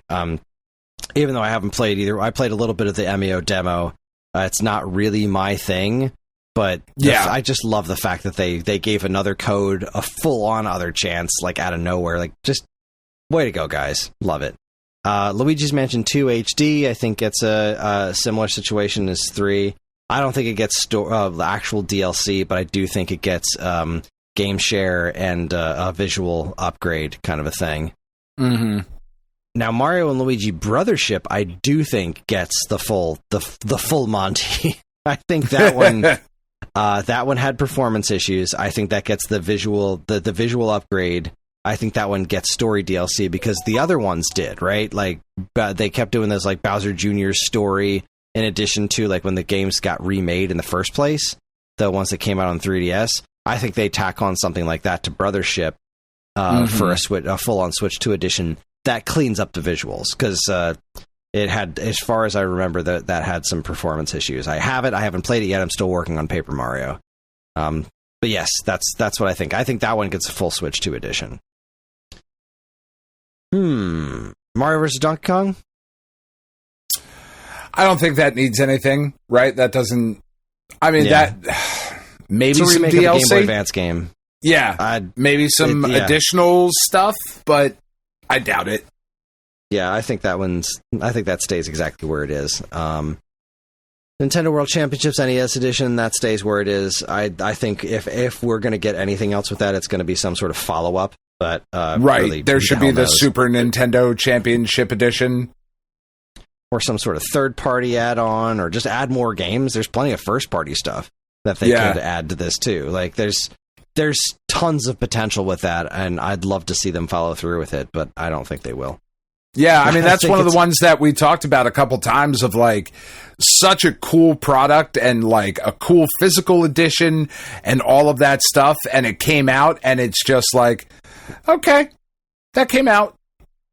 Yeah, and, like, I know people are still playing it, whatnot, but that felt like a thing at the time of, like, we're going to be talking about this for a while, because, like you said, think of all the DLC updates they could do and all this stuff, and nothing. Yeah, there is a lot of potential there. And I have to wonder if they were waiting for Switch 2, if they're waiting for maybe some sort of excuse to do it. Yeah. Because that with the game share and new, like, there's a lot there to dig into, but I mean, did it do well enough to get all of that? I don't think so, but I also don't think it was a very big investment. Like, I don't think this game cost them very much to make, so it didn't have to perform very well. Like, I think I have to assume it was profitable, but yeah, I don't know. Tough to say. 1,000 Year Door has to get a performance patch if it even needs one. Like, it might just hit 60 once you plug it into a Switch 2. But the fact that the GameCube one ran at 60 and the remake does not is like insane. At the very least, that game needs to run at 60 FPS on the Switch 2. It just has to. Yeah. Yeah. Princess Peach Showtime could definitely use a performance upgrade. I think that's as much as they'd be willing to put into it, if anything. They have kind of gone back to the well on advertising that once or twice, which makes me think it's not fully out of the question. But I do think that the game would probably have... I think it would have made a better impression if it ran better. Because it didn't make a great first impression because of its performance. Like, its performance wasn't up to snuff, which is kind of a shame. Yeah. And then we know Jamboree and we know Echoes of Wisdom, which brings us to the year of our Lord 2025. And the only game that came out so far is Donkey Kong Country Returns HD, which I don't think they do anything with. And that's it. That's everything. Yeah. Well, that was fun. Yeah, it's an interesting list. Yeah, I'm very curious how this is gonna look. I have lots of questions about for the future, but for now, I think it's time for us to take ourselves a break. And when we come back, we're going to talk about what's going on at Stone Age Gamer. We're going to talk about week-old news. You're listening to the Stone Age Gamer podcast from Geekade.com. Stick around. Would you shut up? Fuck's sake! God, I hope that stays in there.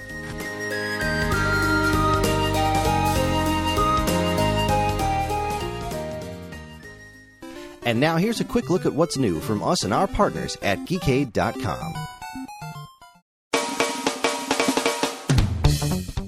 Mentally, I'm ready. Physically, it's taking me a second. First up, violins. Man, if I had $1 for every time a violin showed up in a song I was listening to, I'd probably have a lot of money. They're not exactly rare instruments after all, but sometimes they're just a regular part of a band or artist's set. They're absolutely unavoidable. If you want to listen to this fella, you're going to get smacked in the ear holes with some violin action. Not that that's a bad thing. Violins are great. They've got strings, they've got holes, they've got knobs, everything you could ask for. Anyway, Matt's pick for this month's episode of Turning Tracks was a guy who has a lot of violin in his music. Catch all the fake fangs, BDSM gear, and curtain dancing you can handle in Turning Tracks episode 31, Voltaire. Yep. I got nothing else on that one. Yeah. It was an interesting episode. Are there a lot of fangs in Voltaire? Apparently. I don't get it. I think that was the scene that Voltaire was involved in. I had never heard of this artist before, so it was an interesting evening. I enjoyed myself. Good stuff.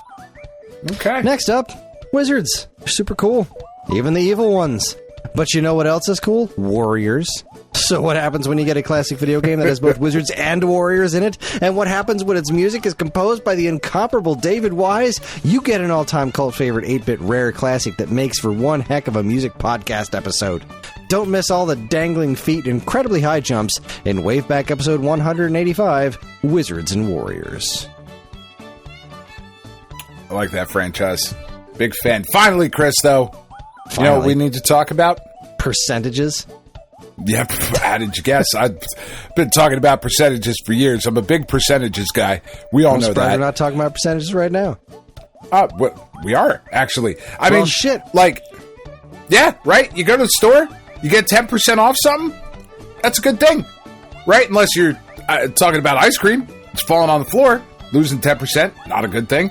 Unless it's a choice between 10% or 15% that you have to lose. That's good. Like, then you only want the 10%. But what of 11%? In what context is 11% off a good thing? And what, Chris, I ask you, of flipping digital balls? And what of RoboCop? Get the answers to these burning questions and more in Weekend Rental episode 203, The Gamers Play a Robo Flop. You know, if you've never listened to Weekend Rental and you only know the show from the way we do commercials, it's got to sound like the strangest podcast in the universe. No, it actually all comes together, though. Yeah, no, really, give them a listen. They're good dudes. It's good stuff. They don't do a whole lot of show notes. Like, they're pretty short, and I don't have time to listen to all of their episodes as they come out. I just don't get to listen to podcasts very much anymore. So I really just kind of have to make something up in order to make commercials for their show. And I don't know that I do a good job, but you should listen to it. For all of this and more from us and our partners, be sure to keep your eyes on geekade.com.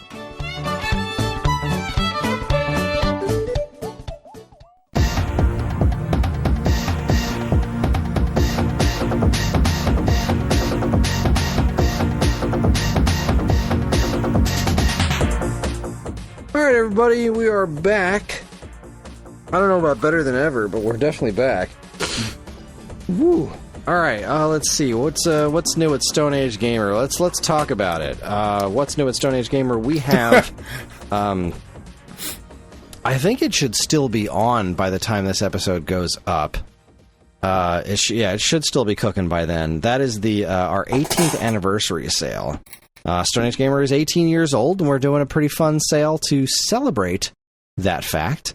A bunch of discounts and stuff. I'm still putting together the social media on it, so I can't say that I have a whole lot more to discuss at this particular juncture. But I do know it works for feeding dogs. That's little brown dog food.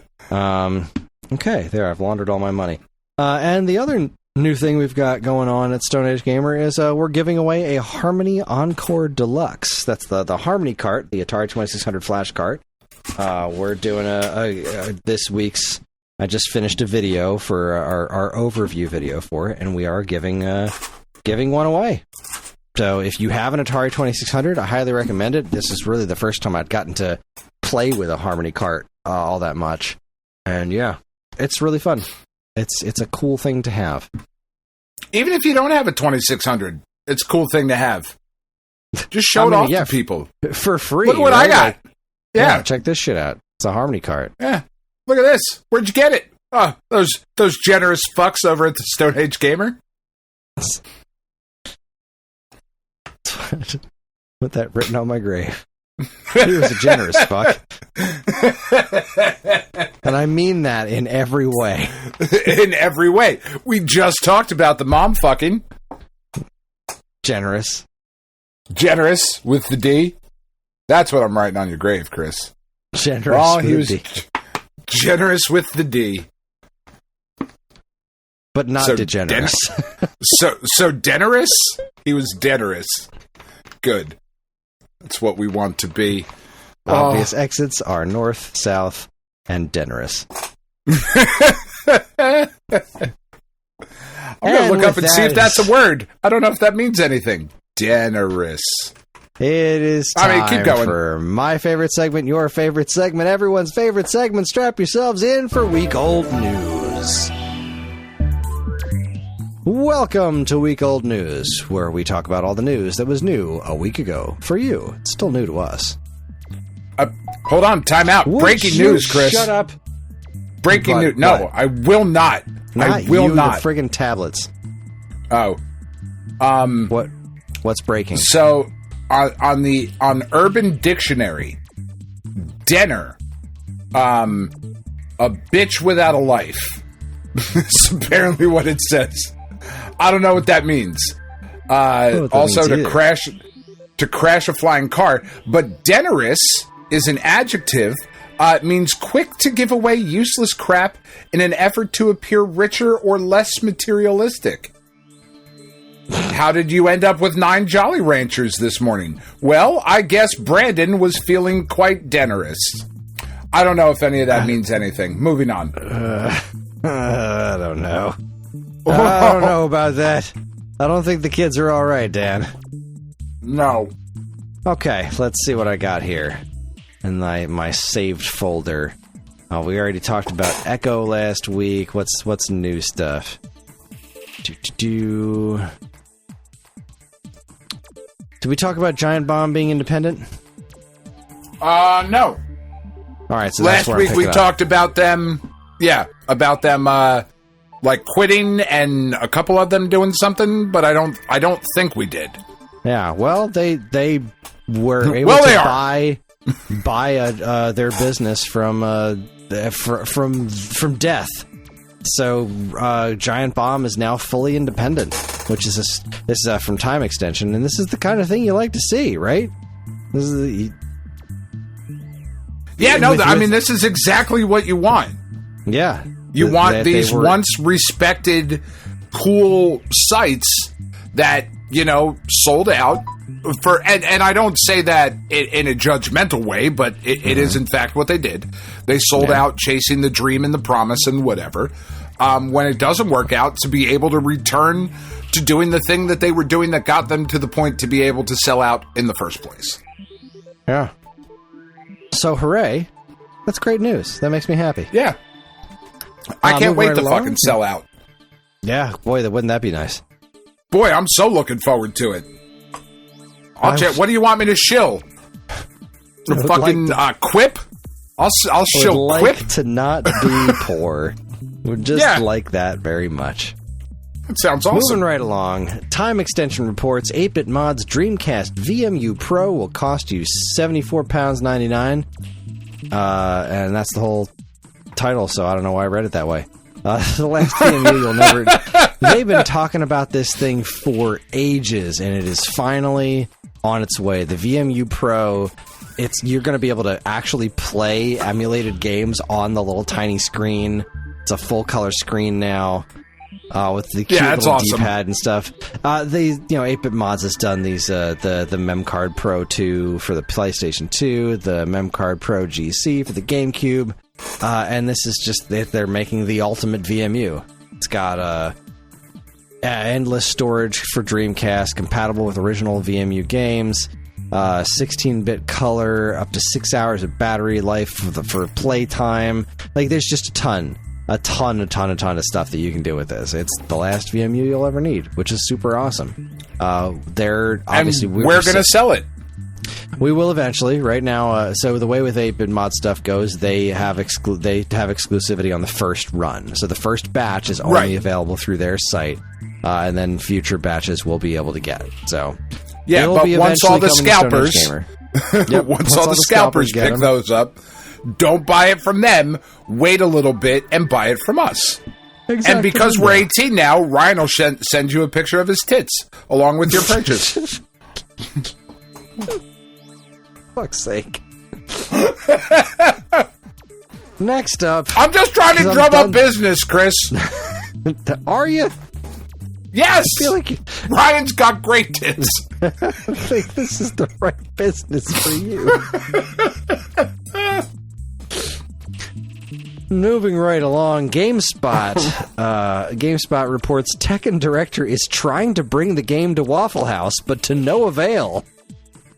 I'm so angry that it's not there yet because I want to buy it. Apparently, Waffle House is the sticking point. Like, I know. So, like, after learning about it through Twitter, being like, wait, what is this? Because this is a Japanese dude. He's got no idea what Waffle House is or what Waffle House culture is. Like, this is such a foreign concept. Which is why he's going to live past his 60s. He learns about it through Twitter, is fascinated, and says, hell yeah, let's do it. Let's get Waffle House in Tekken. And Waffle House is just like, no thank you. And he just... Come on. I know. Waffle House. Like, you guys are the paragons of virtue and can't lower yourselves to be in a fighting game. Fuck, you're Waffle House. Fuck off. And like everything in your establishment is sticky. Yeah, I feel like their whole thing is they don't want to necessarily advertise their reputation, you know, like they don't want it to be a thing, but also like you can lean into stuff like this from time to time. You can. Have you ever been to a Waffle House? I have not. They're awesome. They're so great. They're everything you would want them to be. House with waffles in it? Yeah, it's fucking awesome. Love a good Waffle House. They got good coffee. I love waffles. There's just, there's none nearby, and whenever I've been on road trips, we've just never landed at one. Like, we've driven past them. Yeah. It's just never been like, all right, we're doing it. But every time I've seen one, I've always looked at it and been like, that looks like the dirtiest building I've ever seen. Yeah, it is. Every single one of them is that dirty. Which is weird. It's a shocking thing that they're able to pull off. But each one it's is pretty dirtier great. than the last, no matter what order you see them in. No matter what order you have visited them. Yeah. Yeah, I mean, so when I lived in the South, they were just fucking everywhere. And right now, the closest Waffle House to me, let's see. Looks like it's, let's find out here. The closest one is actually, it's only 46 minutes away, but it's in Newark. And I don't want to go to Newark. I'm not going to Newark. Waffle bad enough to go to Newark. No, there's a couple in Newark. This one, let's see. This one looks a little better. Yeah, so this one, the closest one that I would drive to is still, it's about an hour from me. It's in Maryland. But because we live in the Northeast, it's kind of like living in Europe. Waffle House, like, I don't know, man. Crossing like multiple. Waffle House is 4 states, yet only 49 minutes away. I mean, technically 3 states, because I'd have to go Pennsylvania, Delaware, Maryland, but then I would come back to Jersey. So yeah, 4 states. They're good waffles, Chris. Next time you're up here, I'll drive you to one. I'll take you to a Waffle House. We'll have a nice mandate. Why not? It's an hour. It's an hour, and then an hour back. That's after the amount of time it would take me to get to you in the first place. That's way too much time in the car. That's another hour. So you come over.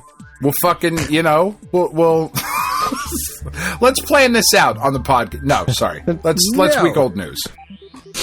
Next up, I love this story. Go Nintendo reports, you've never heard the full version of this Super Mario 64 sound effect, as triggering it in-game would take 14 months.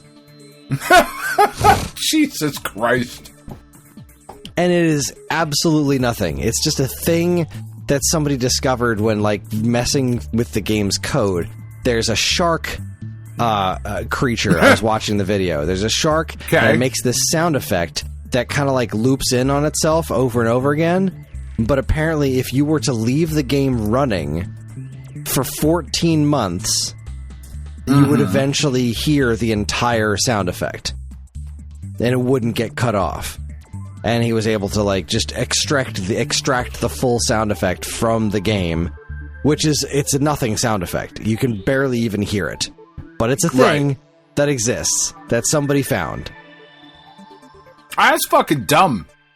It's insane. And there was another piece of it that I thought was interesting was like, they fixed this in a, they either fixed it or they didn't fix it. And the guy that was making the video was like, I can't believe this.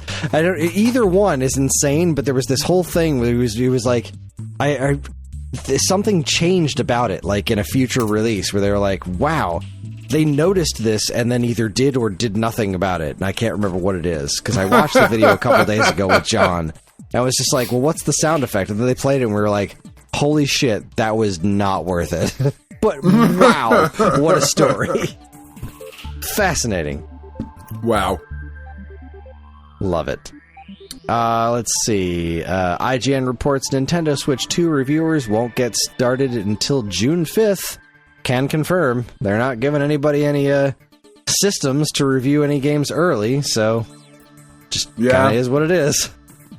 I mean, but what do you need to know? Like, is there anything... Like, I get it, right? You want to have some systems ahead of time and whatever, but is there anything in the Switch launch lineup that you're like, I'm on the fence? Yeah, that's where I'm at. Like, I don't really see this as being a thing that it's really going to be a problem. It's just kind of odd that this system's going to launch and there aren't going to be any reviews. Like, nobody's going to have a review of Mario Kart World the day it comes out. It's just a little odd. But again, I don't really think it matters. It's just not going to affect sales. I don't think anybody's sitting there waiting to find out what the reviews are going to be for Mario Kart World. Not at the start. That's what I'm saying. Like I'm into it. I've got the $600 set aside, but I want to hear what some schmuck at IGN thinks first before I decide if I'm going to take the plunge. Like, yeah. No offense to the schmucks at IGN. We're the schmucks at Stone Age Gamer. Like, we're all schmucks. I get it, but, you know. Well, this is interesting. I just got myself an interesting email. Okay. From Nintendo, regarding Nintendo Switch 2 purchase invitations from My Nintendo Store. Hello, Kris. On behalf of the My Nintendo Store team, thank you for registering your interest to purchase the Nintendo Switch 2 system from Nintendo. We wanted to let you know that you're still in the queue to purchase, and to share with you a handful of updates on what to expect. What happens now? There's nothing you need to do right now. The first invitations to purchase through the My Nintendo Store have begun going out. Invitations will continue to go out periodically until all eligible registrants receive an opportunity to purchase as they become available. Interesting. Due to a high number of registrants, we can't provide exact timing on when you can expect to receive your invitation. When it's your turn, we'll send you an email inviting you to shop. If you pre-order or purchase Nintendo Switch 2 from a retailer and later receive an invitation to purchase Nintendo Switch 2 from My Nintendo Store, you are not required to purchase the system from My Nintendo Store. Well, thank God for that. Didn't need to be a when to expect your invitation. We do have a lot of registrations, and apologize that we can't provide exact timing. Rest assured that we'll continue sending invitations past the system's launch date. Okay. How to spot your invitation. Okay, it's emails. I know how to spot an email. One thing to note, once you receive the invitation email, you'll have 72 hours to complete your purchase from when you receive the email, so be ready to act quickly. Huh. Well, thanks, Nintendo. I really didn't expect them to send out updates telling people to, not panic. That's kind of weird in a good way, so hooray. Cool. That was cool. I mean, I'm already covered. You know, nobody has canceled my pre-orders at Best Buy and Walmart, so it seems that I'll get my Best Buy one, and my friend Greg can buy my Walmart one, and we're all done. God, I'm excited. Cool. I'm really fucking excited. Okay. Are you? I mean, you barely mentioned it. Yeah, no, we don't talk about Switch 2 around these parts. All right, let's see here. Oh, this is... I don't know how I feel about this one. I think I feel good about it. Despite... let's see, this comes from Push Square. Despite unfathomable marketing spend, Fatal Fury appears to have flopped. The CEO steps down. Yeah. See... Yeah. I'm not hearing good things. As far as I can tell, the game is actually pretty good. But... So let's see. The article here. SNK, bankrolled by Saudi Arabia, which is the thing that bothers me so much, that Saudi Arabia is now in control of SNK, made a play for Fatal Fury City of the Wolves to be the biggest fighting game on the planet. It doesn't appear to have worked. And I think a lot of that has to do with the fact that Street Fighter 6 exists. The company added the most famous athlete on the planet, Cristiano Ronaldo, to the release's roster for some fucking reason. It sponsored boxing matches and got Giga influencers iShowSpeed to stream it, and even announced a record-breaking tournament prize pool. The results? A leadership transition with CEO Kenji Matsubara stepping down into an advisory role. The company's statement is complimentary, acknowledging that Matsubara transformed SNK by expanding its development division and strengthening its sales and marketing functions, building it into a global publisher capable of competing worldwide. However, the sales numbers we know about have been horrific. The game sold just 6,302 units on PlayStation 5 in Japan throughout Golden Week, and didn't even chart in April's top PS Store downloads. Holy shit wagons. Yeesh. That's not great. They also sponsored, and I think it largely has to do with the Saudi bullshit, because WWE is in bed with the Saudi shit as well. But they were on the mat at WrestleMania. King of Fighters or the Saudi ads? No, King of Fighters was it's on a bummer the mat. Because King of Fighters is it's such a legacy. This series was such a legacy, you know? But, you know, in a world where they're competing directly with Street Fighter 6 right now, like Street Fighter 6 is still rolling out its DLC with its characters, and like it's just kind of it was the wrong time to release this. And I think the whole like adding Ronaldo and like what other guest character they threw in there, like wasn't there a second guest character as well that was like really confusing? Is just I don't know, rubbing, honestly. Yeah. Well, and it's been 26 years. Like, it's been a long fucking time. Let's see. This is King of Fighters City of Wolves, right? Yeah. Oh my god. Oh my god. Ah, they got a Philly in a friggin' rundown. And he almost made it past him too. He still got out, but like that was funny. I feel like you don't see that often. Anyways, all right, Fatal Fury City of I'm just looking. That's what I'm looking at, the wrong thing. Let's see. I feel like there was another interesting, like, really stupid story of like, why is this character here? That was past one. Oh, this is really going to bother me. Salvatore Ganacci. Who's that? Apparently he is a musician. That was that it. The it was Saudi, yeah. The Saudi Arabian prince really likes that guy. That's right. I remember that about. That's what it was. It was another character that just like is not a fighter, like just somebody they threw. And I think that's. I have to assume that's part of what's rubbing the fighting game community wrong about this game, is just its general whorishness. So even though it is a good game, it's like... Yeah. Well, and not only is Ronaldo, like, he is the biggest sports star on the planet. Like, soccer is the most popular sport. He is the most popular soccer player. Like, that is an inarguable fact. He also happens to play for the team that is owned by the Saudi Arabian prince. So that's not great. That fucking sucks. And Terry is not wearing his outfit. He doesn't look like Terry in this one. So, like, you had, like, he's in fucking Smash, man. And then you were like, Smash has sold, like, what, 80 bajillion copies. Let's change the way the character in this gigantically popular game from our game looks. What does he look like? Like, that's a weird decision. He's just, like, it's a different colored thing. Like, if you look up Terry just look Terry Bogard's City of the Wolves. Because, like, he hasn't always had that same outfit. Right.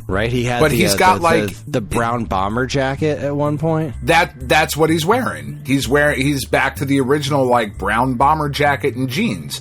Which, like, I know that's Terry. You know that's Terry. But people who don't fucking play this shit, like... Yeah, I feel like at this point, that's a strange move. His hair is all weird, too. He has hair that comes out of a hat. That's what Terry Bogard looks like. That's the iconic look. And this isn't even the same as the other, like, it looks a little different than the other older bomber jacket one. So, I don't know. Yeah. It's an odd choice. A lot of bad choices were being made here. Yeah. Which is, like, I hate to see Fatal Fury's big attempt at, like, really putting itself on equal footing with the Capcom and the Capcoms and the Mortal Kombats in the world. Like, I hate to see that all not go well, but at the same token, it's all so gross behind the scenes. I'm kind of okay with it. Yeah, which sucks but it also it's par for the course, man. Because fucking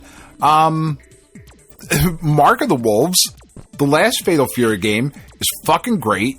And nobody played it because of bad marketing and bad fucking decisions, you know? Yeah. Like, so maybe if they move away from the Wolves thing, like, I don't know, the Saudi shit just really bothers me. Yeah, you know? Same here. I just don't care for it. I was really excited about that game, too, and I did not know, like, when we were talking about it originally, back on some of the preview episodes and whatnot, I didn't realize all the Saudi connections. Like, and the more that stuff, like, I stopped talking about it because I was just kind of bummed, you know? Mm-hmm. Yeah. Kind of a bummer. All right, well, last but not least, Nerdist reports you can speak with an AI version of James Earl Jones' Darth Vader voice on Fortnite, and he's already said fuck. That is what I want AI for. Yeah, this is they have permission from James Earl Jones, like, to AI his voice as Darth Vader. Like, this isn't. Yeah. This is all done with the blessing of the James Earl Jones estate or whatever. Like, yeah, I think that was all like that was like a big announcement before he died. Of, like, he had granted the eternal rights to his voice likeness or whatever. Yeah, and, like, that, again, this is A-okay by me. This is one of those situations where, like, if we're going to do Darth Vader in specific, like, it's a very specific voice. It's very computery. You can have other actors impersonate it.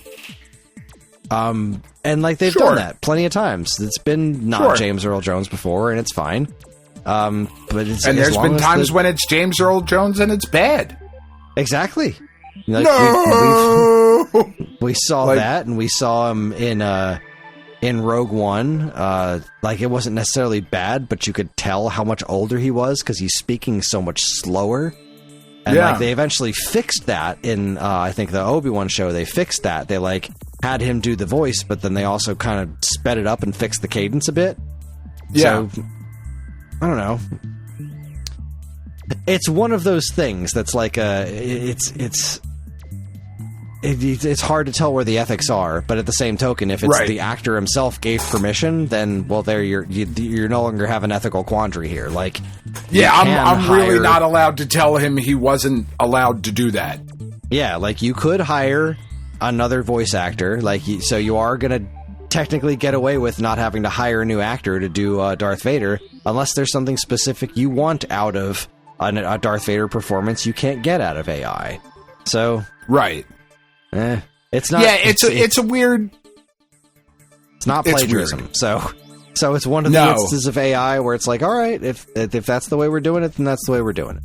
But anyway, apparently they've already patched it out. The him saying fuck. But yeah, you could there was some stuff.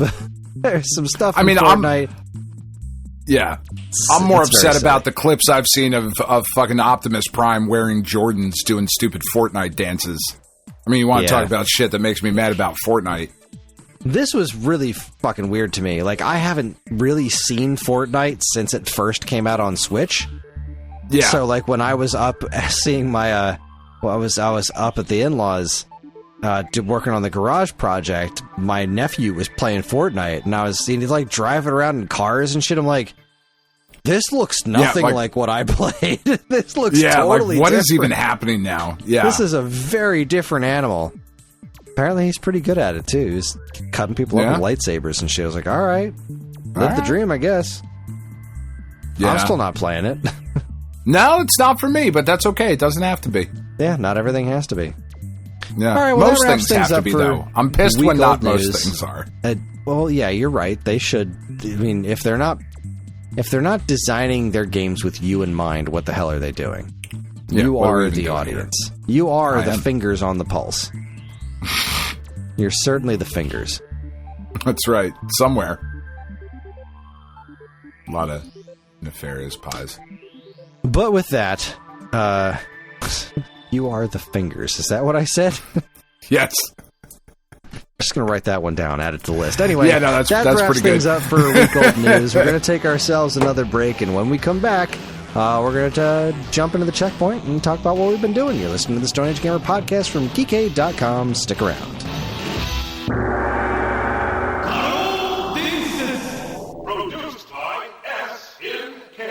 Hey, I'm Ryan. And I'm Andy. Neither of us are David Crane, but we are the hosts of David Crane's Amazing Movie Time. That's our monthly Geekade Patreon exclusive podcast that covers movies that are cult classics, weird, or just sometimes laughably bad. We ourselves have at least two of those qualities, so I guess it makes sense to hear what we think of those movies in retrospect. You can hear all that and more by becoming a Geekade Patreon supporter. And, as always, be kind, rewind.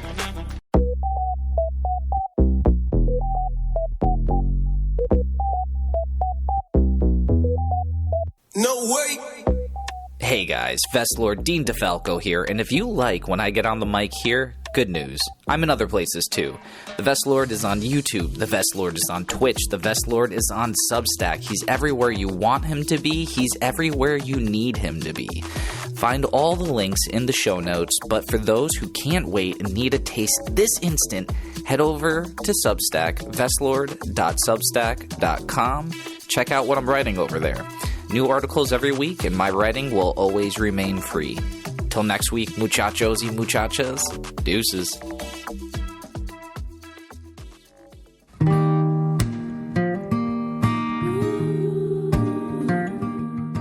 We are Safe at Home, the leading dog rescue in the heart of New Jersey. Are you searching for a loyal companion, a dog that will bring love and joy to your home? Look no further than Safe at Home. At Safe at Home, we believe in giving every dog a second chance. We rescue, rehabilitate, and find loving forever homes for dogs in need, right here in the Garden State. Our dogs are ready to make a lasting impact on your life. Each one has a unique story, a wagging tail, and an incredible capacity for love. When you adopt from Safe at Home, you're not just gaining a pet, you're becoming a part of our family. Our dedicated team ensures a seamless adoption process, providing ongoing support and guidance. With New Jersey's beautiful parks, beaches, and trails, you and your new furry friend will have endless opportunities for adventures and cherished memories. Safe at Home relies on the support of compassionate individuals like you. Your donations and volunteer work enable us to continue saving lives and finding forever homes for these amazing dogs. Join us in creating a safer, happier community for dogs in New Jersey. Together we can make a difference and give every dog the chance to feel safe at home. Visit our website or call us now to learn about how you can be a part of the Safe at Home mission. Safe at Home, because every dog deserves to be loved and protected. www.safeathomerescue.org.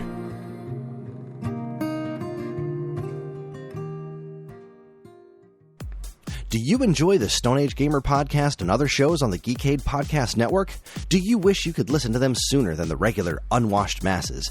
Do you wish you could contribute in some way? Well, then you should check out the Geekade Patreon. Yes, the Geekade Patreon is a wonderful and very much appreciated way for you to help us pay the bills and keep our shows running week after week. As a Geekade patron, you'll get a monthly podcast topic schedule and early access to nearly every show on the Geekade Podcast Network, as well as access to a patron-exclusive monthly show called DC's Amazing Movie Time from the creators of the Weekend Rental Podcast.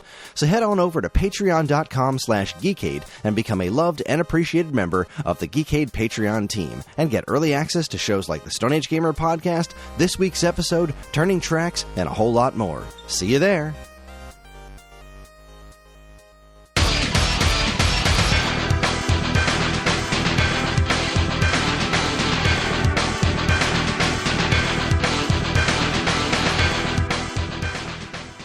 All right, everybody, we are back, and it's time for the checkpoint. Checkpoint! So let's talk about what's been going on. I talked a little bit up top about what's been going on with me. What's been going on with you? Well, it's I find it odd that the two most important women in my life are currently having back problems. That makes me sad, you know. Because I brought it up on the Discord, which again, if you're a listener and you are not in our Discord, you are really missing out.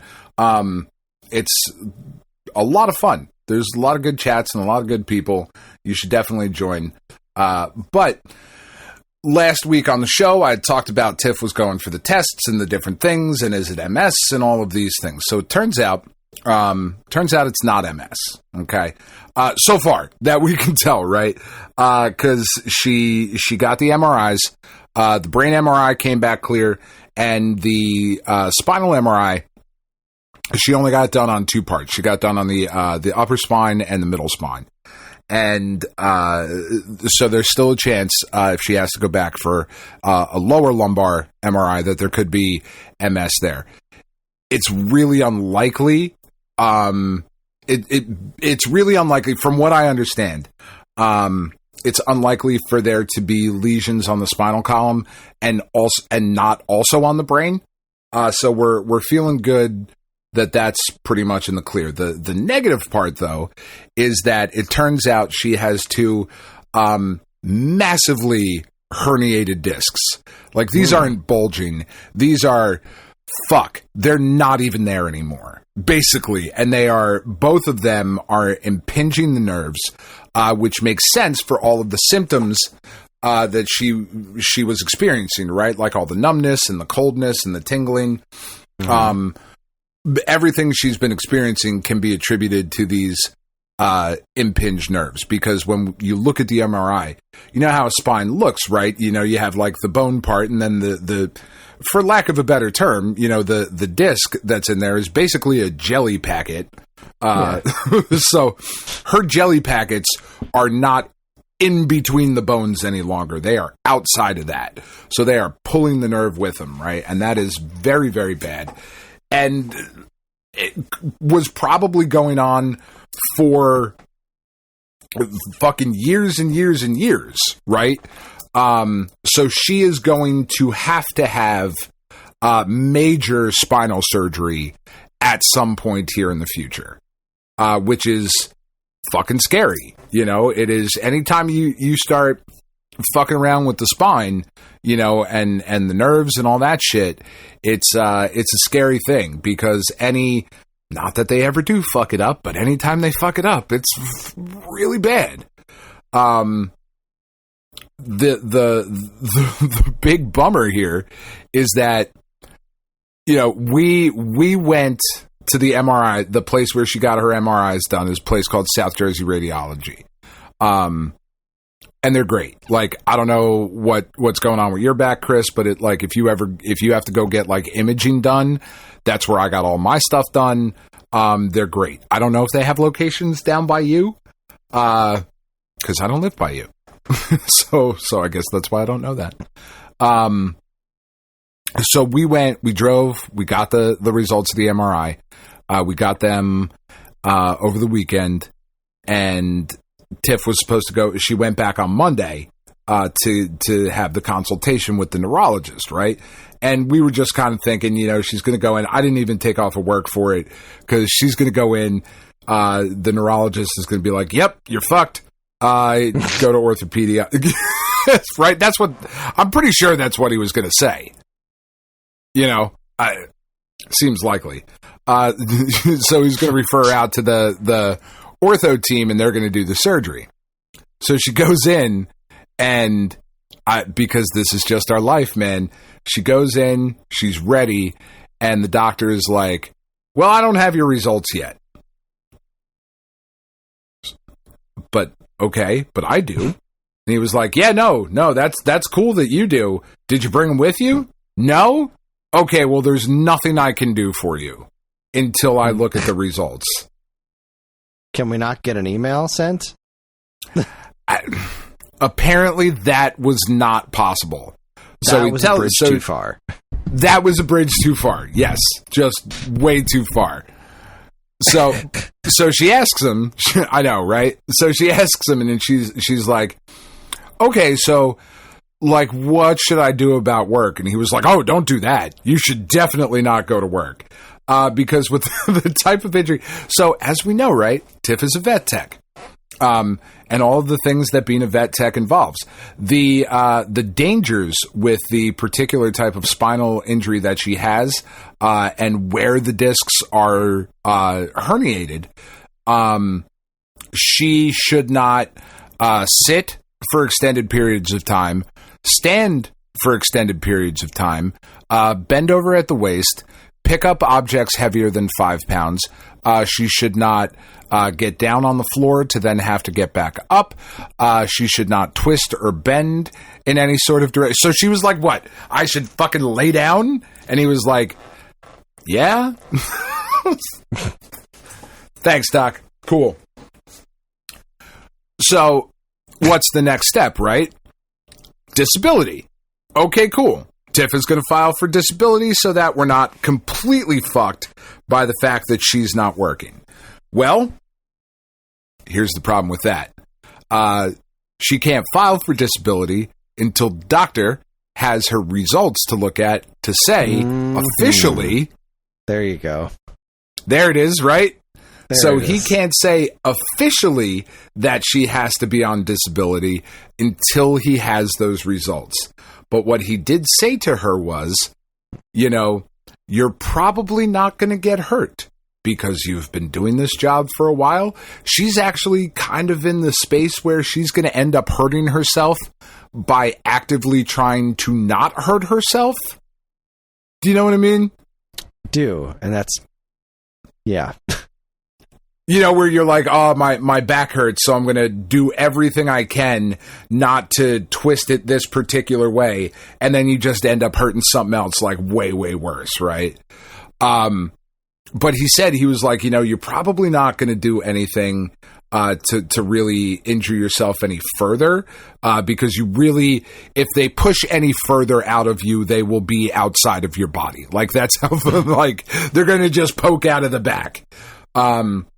He said, however, the problem here is that it is likely that if you get injured, you will be paralyzed from the chest down.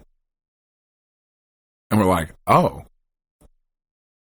Well, this so you're saying it's serious. You're right? Like, okay. Well, this has been a productively shitty meeting.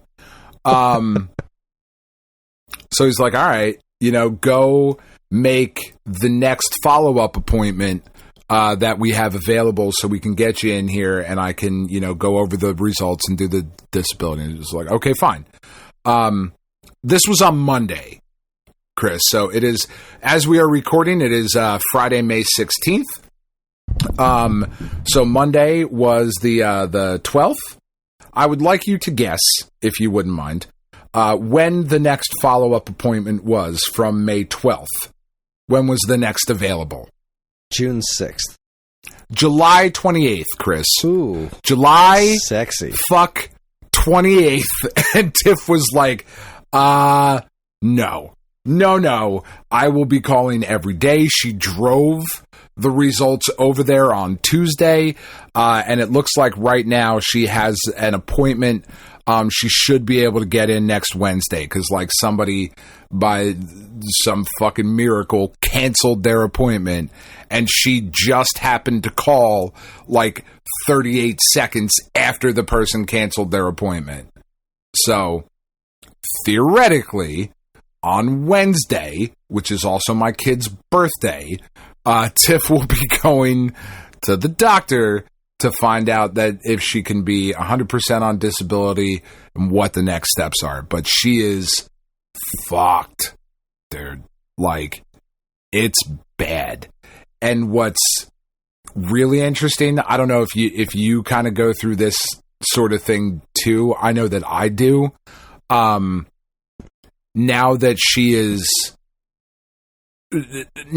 knows, right? Like, now that we have acknowledged what the problem is, we have given a cause to the pain and all of that.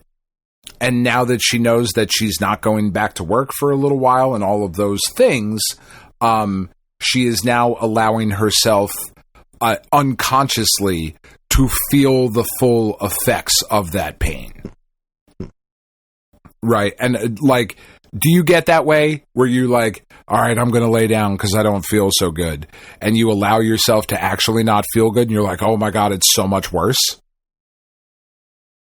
Yeah, I think so. I don't know that I've ever really thought about it, but yeah, I think it's just like what's the word I'm looking for?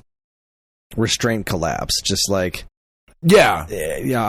I'm just, I have too much to do. I can't be sick right now. I have too much to do. And then all of a sudden, right. Like, all right, now I can sit down. And then just everything that I've been holding off just comes back like, oh, fuck, there it is. Now I am. Exactly. Yeah, now I can be fuck. sick and, oh, fuck, I'm sick. Yeah. Jesus, this actually is bad. So that's where she's at right now, right? Because it's like, all right, she can't even, like, she can't mop. She can't vacuum. Right? And she's a woman, so what else is she fucking doing all day?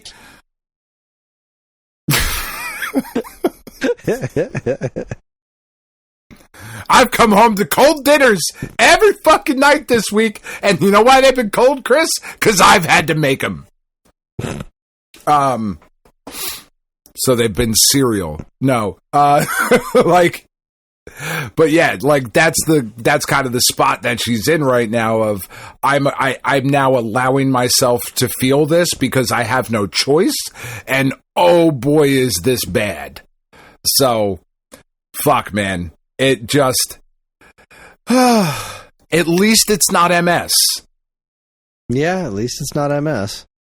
You know, I know she was kind of disappointed is the wrong word, right? Because she's not disappointed that she doesn't have MS, but that if she had been diagnosed with that, that meant that that nothing was going to fundamentally change in the interim. It would probably only get a little bit better where she could get treatment or therapy or whatever, right? This now means that she is going to have to go through a major, major surgery and the months of recovery that is going to entail, and the stress that it's going to put on our family. And, you know, she's worried about all that shit. And I'm like, babe, you just took care of me when I couldn't do fucking shit for 8 months. Like, all right, now it's my turn. I'll take care of you. We can all have cereal for dinner for 8 months. It's fine. It really is. It's healthy. If it's part of a balanced breakfast, it's part of a balanced dinner. That's the way I look at it. I couldn't agree more. Plus, Captain Crunch just put out a orange creamsicle. Captain Crunch. Really? Oh, it's fucking good. Oh, it's good, Chris. I might have to give that a shot. I love me a creamsicle. It's not the same, and I would argue it's not as good as my memory of the OJ's cereal, which you can find. You can find our article where Chris and I went back and forth arguing about cereal mascots on geekade.com under the archive section. You're welcome for that. But it's in that vein, right? It's kind of in that, it plays in that same kind of field. They're really fucking good. And fascinating. The lemon Cheerios came back this year, and if you do a little mixy-matchy, kind of throw them all together, you know, you get a nice citrus and milk kind of thing, which is delicious. But anyway, Nice. Yeah. All right. Just a little bit easier, Kris. Just a little bit. A little bit. That's all. I didn't want it to be easy. I didn't expect it to be, but like, can we be done after this? That would be nice. I mean, I feel like we've kind of gone through it. I think I'm a pretty good person. I don't know what I did, but goddamn, man. it was all those Bill Cosby jokes you made back in the day. You know what you did, Dan? This podcast. I do. That's what you did. Yeah. No, all right. That's fair. There's a decade plus of evidence of why this is happening to me. No, that's a fair fucking point. Christ. 3 weeks ago, I asked you if you were going to milk your kid. I mean, like, it's not getting any better. Oh, you're answering your own questions. Yeah. Man. Yeah. That's, oh, fuck, that's accurate. Yeah, never mind. So, it's all right. Wouldn't change a thing. There it is. Wouldn't change a thing. You, listeners, you are worth my cancer and my wife's back. So just, that's how much I love you. I will continue to be me at the expense of the health of my family so that you fuckles can get a tee-hee-hee every fucking Friday. That's right. I called you fuckles. That wasn't a misspeak. That's right. No, that was on purpose. Your fucking chuckles. Fuckles. It's been a long month this week, Kris. Yeah. Sure has. So what's up with... Well, okay, so you said your health problems. I'm going to shut up now. All right. So, And I'm not going to listen. I'm just going to watch the Knicks game. So every couple of seconds, yeah. Mm-hmm. Yep. Yeah. Okay. Yep. Okay. I agree. There's 7 minutes left, and they're up 104-68. So, like, I'm feeling pretty good. But, I mean, because this is a fucking disgusting blowout at this moment. But basketball's weird. So... And the Yankees did win 6-2. They did indeed. So, Juan Soto did not come through in the clutch, which, I mean, everybody in the stadium probably came at the same time, which is gross, but also hot. Yeah, it really was. Really, really was. Hate to be the grounds crew tonight. Anyway. Really? You can't hear any of that squeaking? There's so much squeaking. Okay. Well, I mean, I also have music playing underneath this while we talk. So, like, do you really? I play video game music in the background while I'm recording the show. Yeah. Oh shit. Yeah. It doesn't have lyrics, so I don't lose concentration. But it also, like, you know, it's just nice to have music in the background. Okay. I'm currently listening to Guardian Legend. Well, that's going to have to change in a couple of months. No, it's not. It's just playing in my headphones. Oh, okay. Fair. Anyways, but now everyone will be able to tell you're distracted. I'm not distracted by the music. I'm distracted by the baseball game. I want the Phillies to not fuck this up, but no, we'll see. Anyways, so earlier this week, after I got back from so Hopper's been sick and I haven't been sleeping, and I also went to go get my X-ray because I had seen the doctor and they were like, all right, the next step is to so I went to see the doctor. I was like, those steroids you gave me, they didn't do shit. Nothing has changed. So the next step is an X-ray. So I get an email back from the X-ray tech that says that I have mild lumbar spondylosis. Oh, that's fun. That, right? Yeah. Apparently, it could involve like bone spurs or something. I don't know. It's hard to tell. So I did a little research on it. It's like, all right, it seems like a fairly normal thing, and the treatments can be all over the map.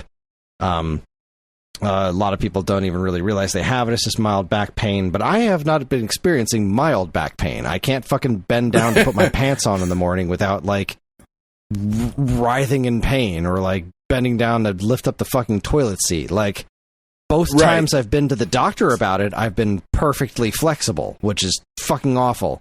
Because I'm at the doctor, I'm like, this is the best I've ever felt. And then I go home and I'm like, fuck. Then you go home and you have to shit in the tub because you can't get the fucking toilet seat open. Like when we were waiting in line or outside of this restaurant for Mother's Day, there's this big open field, and Ellie and I were playing frisbee, and it was fucking great. Except I couldn't dive for the frisbee. You know, she'd throw and I'd have to go get it. I couldn't go get it. Like I would move a little bit, and I'd move, and then I'd wince, and I'd be like, fuck. I can't do this. And this is something simple. This is just chasing after a frisbee that my 8-year-old daughter is throwing. It's not like I'm running a fucking marathon. It's just like I can't bend. And not just your 8-year-old daughter. Not your 8-year-old granddaughter. Yeah. Just my 8-year-old daughter. I got a long ways to go, theoretically. Yeah. Lord willing and the creek don't rise. I just can't do this. I can't bend. I can't do most of the things that I want to do. It's really, really, really annoying because it's really painful. So now I've been to the doctor twice about this, and I have, complained in the past that I didn't think my doctor listened to me very much. Right. So I finally get a response from the doctor today, because this is a couple of days after I got the diagnosis from the X-ray tech. So the doctor says, your X-rays came back and it shows that you have mild lumbar spondylosis, which means there are some small age-related changes in your lower back, like mild joint wear or small bone spurs. It's very common, especially as we get older, and usually doesn't cause major problems. These changes can sometimes lead to stiffness or mild back pain, but many people don't feel much at all. Well, gee, that's fucking helpful. All of that's comforting. Thanks, Doc. It's nice to know that other people don't feel much at all. I feel much all the time. That's why I came to the fucking doctor. We treat it with exercise, stretching, posture correction, and sometimes anti-inflammatory medications if needed. The goal is to keep your back strong and flexible so you can stay active and comfortable. So you're really just going to tell me to fucking figure it out? Are you going to stretch and take some Advil? Yeah, I've asshole. Been doing That'll that be $13,000, and it did nothing. Like when I was there at the doctor, they recommended physical therapy, and I think I can still use that thing that they gave me that said check this out for physical therapy. But like, I wouldn't mind a little bit of direction here. Like, I don't know what I'm doing. Now I know that there's something wrong, and it hurts like a bitch. But you really obviously don't remember that because you just said some people don't experience any pain at all. Like this just smells like a canned response. Well, yeah, I'm just going to say, they clicked a box on the print of, like, send them the bullshit, and they sent you the bullshit. Good old copy-paste. Yep. So, yeah, that's a little frustrating, but at least I know I'm not crazy. Like, there's something fucking wrong. There is something actually wrong with my back. So, I'm going to try and, I'm going to the number that they gave me for the physical therapy. I think I'm just going to reach out to them and tell them what I have, and then see what we can figure out. The umpire just getting hit in the face with the ball. Nice. I know we mentioned earlier that I'm not a doctor, and you probably shouldn't take medical advice from me. I would, in that situation, I would very, very highly recommend acupuncture. Okay. Like, that's the kind of thing that acupuncture is good at, is like that sort of like, because they specifically mention like the anti-inflammatory, that kind of shit. Like, give it a shot, like 1 or 2 sessions is not going to cost really much more than a fucking doctor's visit is going to cost, and it may help.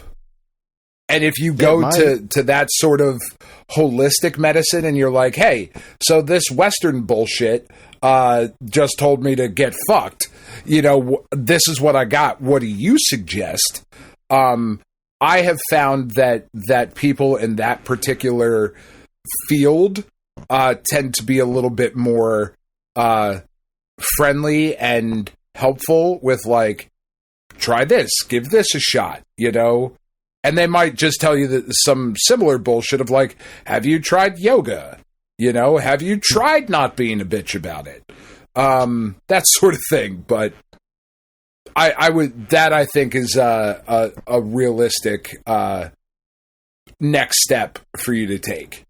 Mm-hmm. Well, like I said, I'm going to try reaching out to the physical therapist.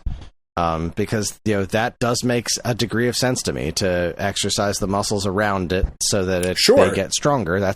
Was kind of what my initial thought was to begin with when going to the gym, but I just need some direction. I need to know what specifically to do and what specifically not to do, which is something I've been meaning to do for a while now, since really going to the gym a bit more seriously. Like, all right, I need some actual direction, because I'm just in there flailing my arms around. I'm you know, picking up what I can pick up, but I would like to take this just ever so slightly more seriously, so that I know I'm not doing any damage and I know I'm doing the right thing.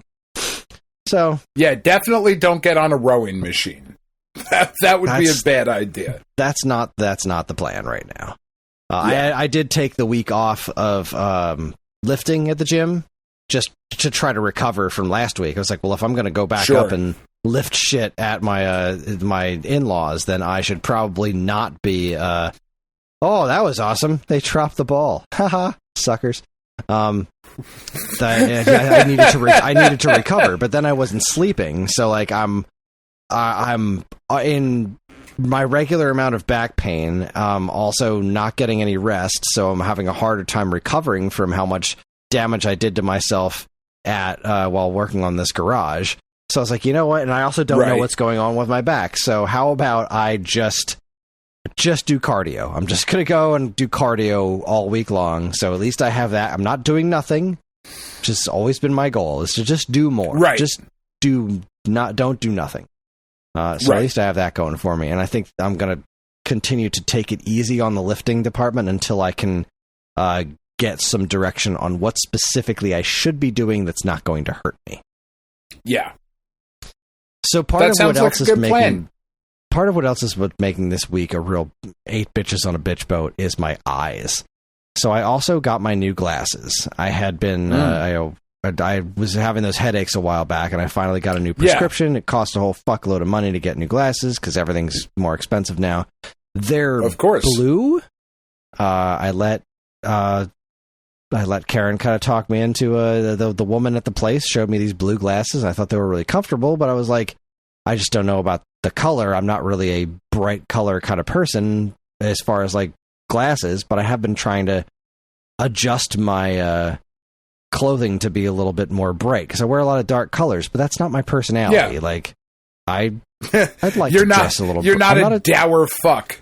I'm not, and the whole dark colors thing comes from not wanting to be noticed, and so I let Karen talk me into these blue frames, which I do like quite a bit, but there's something wrong with the prescription. I can't focus on things that are close to me.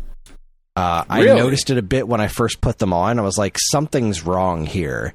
And they were like, I don't like the way you're talking about these. Give them a couple of days to see if your eyes settle into them, and if not, then let us know. Let us know immediately. But give it a couple of days to see if you adjust. I'm not adjusting properly. Like, I have an ingrown eyelash on my right eye, which is something that happens to me relatively frequently in the summer when I'm sweating more. And since I'm sweating a ton at the gym, I just need to get better at washing my face immediately when I get out of the gym, because this is the second time it's happened to me in the last month and a half. So that's already makes it difficult to see, because it kind of swells up my bottom eyelid, and then like it just fucks with my vision. But on top of not being able to focus on things close to my face, even when I'm not paying attention to that, my peripheral vision is out of focus because it's just everything is wrong. So everything sucks wrong right now. You know, my back hurts. I can't see straight. I'm not getting any rest. This week has been really physically taxing. But I really like the frames. I've come to like them. They're not like super bright blue, but they're also not like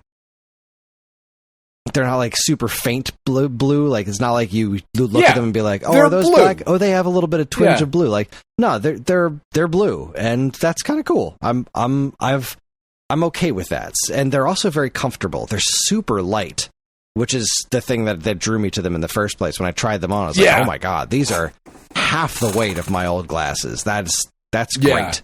So, and I thought the fact that they were, they don't wrap around my ears, they kind of like wrap around my head. And I tried glasses like this a number of years ago, and like within a month, I was ready to rip my head out of my head. I was just gonna rip the skin off of my skull, and just like I hated it. But these are so light. I'm like totally sports cool with it. Sunglasses. Like I'm like the way you're describing it, I'm thinking like 80s, like the big fucking like angular sports fucking sunglasses. That's not at all what they look like, but that's the kind of tech, I guess, for lack of a better word, like the design of how arm. they stay on my head. Yeah, the arm is just kind of around the around my head, and they're very comfortable. I like it quite a bit. I fully support it, man. I like fucking live the dream, brighten your shit up, dude. I go through sunglasses pretty frequently, right? I drop them, I break them, because I have them with me. I have very sensitive eyes. My eyesight is like, I'm starting to notice that I got to do the thing like your dad at the restaurant of like, where is there it is, there, I can see the menu. Just gotta, so like I'm gonna need glasses at some point. But I wear sunglasses all the time because my eyes are sensitive, so they're always on my head so that I always have them with me. And I break them quite frequently. The last pair that I broke, I was like, fuck, I was out and I just needed a pair, and I was in Target or wherever the fuck I was, and it was it was like July of last year. And June is obviously Pride Month, so everything is fucking rainbow colored. And I found a pair of sunglasses that look like the traditional like horn rimmed fucking black geeky glasses, like the very traditional, like the Rivers Cuomo style fucking eyeglasses. They were that shaped sunglasses, but they're rainbow colored. They are bright rainbow colored. And they were on clearance for like $2. And I went, fuck it. I dare somebody to say some shit to me. And I wear them every day. So I'm like this big dude with a bald head now and a beard, because my beard is like finally grown back in and I have like a full beard again. Certainly not to the crazy level it was, but like I have a full beard and a bald head and rainbow sunglasses. And I'm like, fuck it. What do I care? I dare somebody to say... Yeah, I dare somebody to say some shit to me. Because I do the same thing too. Most of my t-shirts are black. I wear blue jeans and black t-shirts. That's kind of where I'm at. But also, bright rainbow fucking sunglasses, because fuck it. Live the dream, man. It's all good.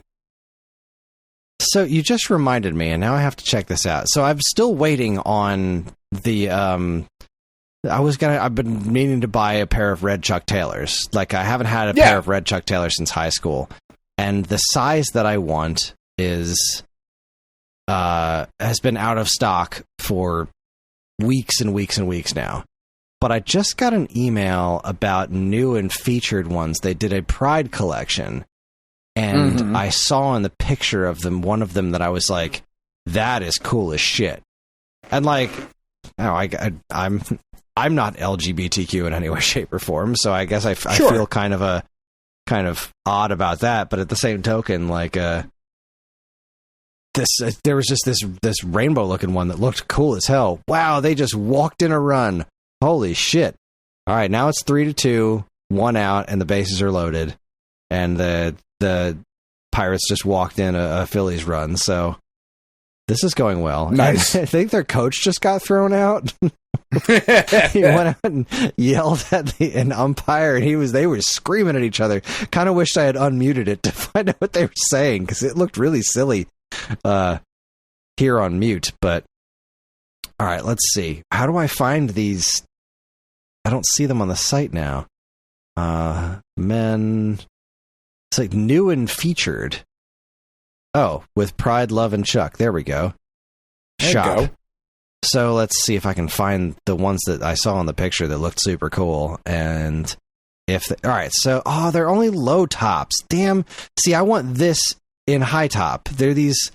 It's just like a gradient, a rainbow gradient, Chuck Taylor. But I want that in high top. But it's only in low top. That makes me sad. That's a bummer. I don't like low top Chucks. If I'm gonna get Chucks, I want the high top situation. You want actual Chucks? Yeah, I want the full 9. Well, let's see. What are my options here? Because like that gradient color, like that's what I wanted in high school. I used to buy the friggin' white ones and just color them in with markers like this. So like, this is great. But no, wide is the high top is simply not an option. That's a bummer. That is a bummer. What else have we got? But also, you are allowed. The LGBTQ community does not own refracted light. You are allowed to wear shit that is rainbow colored, but also you get to be an ally that way.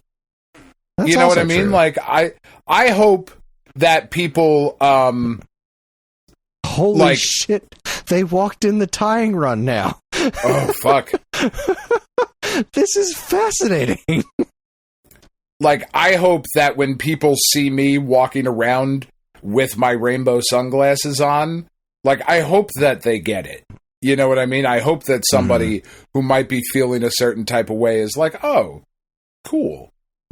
Because, like, they're definitely pride glasses. You know what I mean? Like, they're not the type of rainbow glasses where you could be like, oh, those are just kind of cool and funky. It's like, those are pride glasses, like, without question. So, like, there's black ones, and, like, the Chuck Taylor emblem is rainbow, and I don't like that as much. And then there's, like, leopard print, like tiger stripes, and the tiger stripes are all colored, and that's not really what I'm after either. There's this other one where these white ones are kind of cool. Oh, they're available in black? What would that look like?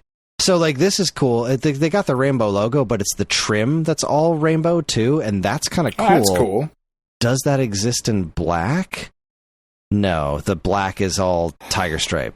That's not what I want. Damn. Yeah, I would definitely advise, like, I mean, live your life and do what you're going to do, Chris. I would advise against animal patterns.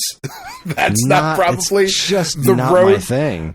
I just don't see either of us rocking the animal patterns very much, but I'm not going to tell you not to. I've gotten so close to just ordering the black ones, and my friend Eric is just like, no, you want the red ones. Hold out for the red ones. I'm like, but I just want the freaking Chucks now, all right? I just want them. I just want shoes. But like, also, what if I get the black ones and do red laces? Is that a thing, or is that dumb? No, that's fine. There's nothing wrong with that. I have fucking or not. I have royal blue kangaroos. Or no, they're Saucony. Are they roos or Sauconys? I don't remember. Whatever. They're like just like the classic old school kind of like suede low top fucking Sauconys or whatever. And I have bright yellow laces in them. And they're also in a honeycomb weave pattern on them. Like, fuck it. Do what you got to do. I've got white fucking... oh, God, why can I not remember the name of the company now? It doesn't matter all that much, but the fucking Bruce Lee shoes, you know, the yellow and black. What the fuck are they called? They're They're the tiger Onitsukas. Sorry, the Onitsuka tigers. I have red, white, and blue ones of that have like bright fucking blue laces in it, like electric blue. Like, live the dream, man. See, that's the thing. Like, they have all these cool colored Chuck Taylors, but not in wide. Like, they're just sold out of so many of the colors in wide. And, like, the red ones they have in wide, just not in my specific size. Like, they have the sizes in either direction, but, like, the one size that I need, that's the one that they're out of. And, like, I'm just so used to wearing wide shoes now. I feel like going back is... I tried putting on I have an existing pair of Chuck Taylors, and I wore them for an afternoon. I was like, this just doesn't work with my feet anymore. I'm too old for this shit. Yeah. I need a different size. Yeah. And when I saw that they offered, classic Chuck Taylors in wide, I was like, fuck yeah, I'm going to get my red ones. And no, they're sold out. So I think I'm just going to continue to be patient. But I was so close with that rainbow one. They'll be back in stock at some point. I totally would have bought that rainbow run. That rainbow one looked cool as hell. Yeah. I did just get, since we're talking about shoes, so I've had a pair of Nike, what are they called? They're like mid-court session or something like that. They're not Dunks, they're not Jordans, but they're fucking cool, and they're Yankees colored. They're like the gray and like the navy blue, and there's some white on there. They're really fucking cool, but I got them right before I started going through chemo. And the problem with a lot of these Nike shoes, specifically like this like mid-court line, is that they take forever to break in. And once you break them in, they're great. But they take fucking forever to break in. And they were hurting my feet every time I wore them. So I didn't wear them very much. And especially now, because I'm still dealing with the after effects of the neuropathy, my right hand, as I've talked about, is pretty fucked a lot of the times. But my feet hurt all of the time. Like, they just hurt. And my toes go numb by the end of the day. Like, I bang them into shit and I don't even notice. You know what I mean? Like, it's really weird. The feeling that I have in there. So I was like, fuck, I can't wear these shoes. So I was at Walmart the other day, like I just had to run in and I was like, fuck, we need milk and cat food or whatever the fuck we needed. And while I was there, I was like, let me just run over to the shoe section and see if they have like any insoles, because I don't want to go the full like custom fit orthotics and all of that shit, or like the like $30 insoles or whatever. Like I already dropped $120 on the shoes. I don't want to spend another $30 on insoles if I don't have to, right? And as I was walking around, I did see a pair. When I was a kid, I wanted a pair of Airwalks so bad. I loved Airwalks. I thought they were so fucking cool. And I just never got a pair of Airwalks. Like, I had one... That's not true. I had one pair that I wore forever, and I beat them to shit. And I never got another pair because they were really expensive. And, like, my mom was always like, why are we just going to get those? You're going to skateboard in them and tear them up. And I was like, that's the whole fucking point of Airwalks. Whatever. But they sell Airwalks at Walmart now, and I saw a pair that was like $22, and I was like, fuck, I'm coming back for those at some point. I don't give a fuck that they're Walmart shoes. I'll buy them. They're fucking Airwalks. They're cool. But as I was walking around, I was like, all right, let me look at what they got here. And they were $3, and they were Dr. Scholl's fucking memory foam inserts for your sneakers. And I put them in these Nikes, and they are the most comfortable pair of shoes I've ever worn. With these fucking $3 nothing insoles, totally transformed them. And I was like, fuck, this is amazing. So now this weekend, I'm going to go back and buy as many as I can for as many pairs of shoes as I have. Because they're out fucking standing. And the reason I bring this up is because most of us that are either on or listening to this podcast are either A, of a certain age, or B, of a certain weight, or C, of a certain both of those fucking things, go to the store, get these $3 fucking inserts, and you will be so much happier walking around all day. Yeah, that's my plan with the Chuck Taylors. There's no way I can actually just wear Chucks anymore. That's just not possible. No. And the other shoes that I have are, they're they have something like that inside of them. So like they're good for me to walk in. But that was a wild ending. Sorry. They just got 4 runs on 1 hit. That was just wow. Anyways, baseball's weird. Baseball's weird like and fun. The pair of shoes that because like I work on my feet all day. I'm up on my feet all day walking around, and what I need to get now, like I'm at an age where I need to get a good. I either need to get like Jordans or whatever pair of Nikes with the really expensive inserts, or I just need to break down and get a pair of like Brooks or On Clouds or whatevers. And unfortunately, like those shoes that I stopped in, we were talking about book bags and shit on the Discord. And I stopped in at my, I have a local REI co-op. So I stopped in there to look for book bags that were way more than I wanted to spend. But they also have the shoes. Like they have the Brooks shoes and the On Clouds. I forget what the other brand is. That's like the really good, comfortable, supportive shoes. But they're all like $180. And I'm like, fuck, man, I just don't have it right now. You know, the kid's birthday's this week. And then 2 weeks later is Tiff's birthday. You know, so I'm like, fuck, man. Like, because an expensive, good pair of shoes is legitimately life-changing when you work on your feet. But it's also like, fuck, man, they're just so expensive, you know? Yeah. It's unfortunate.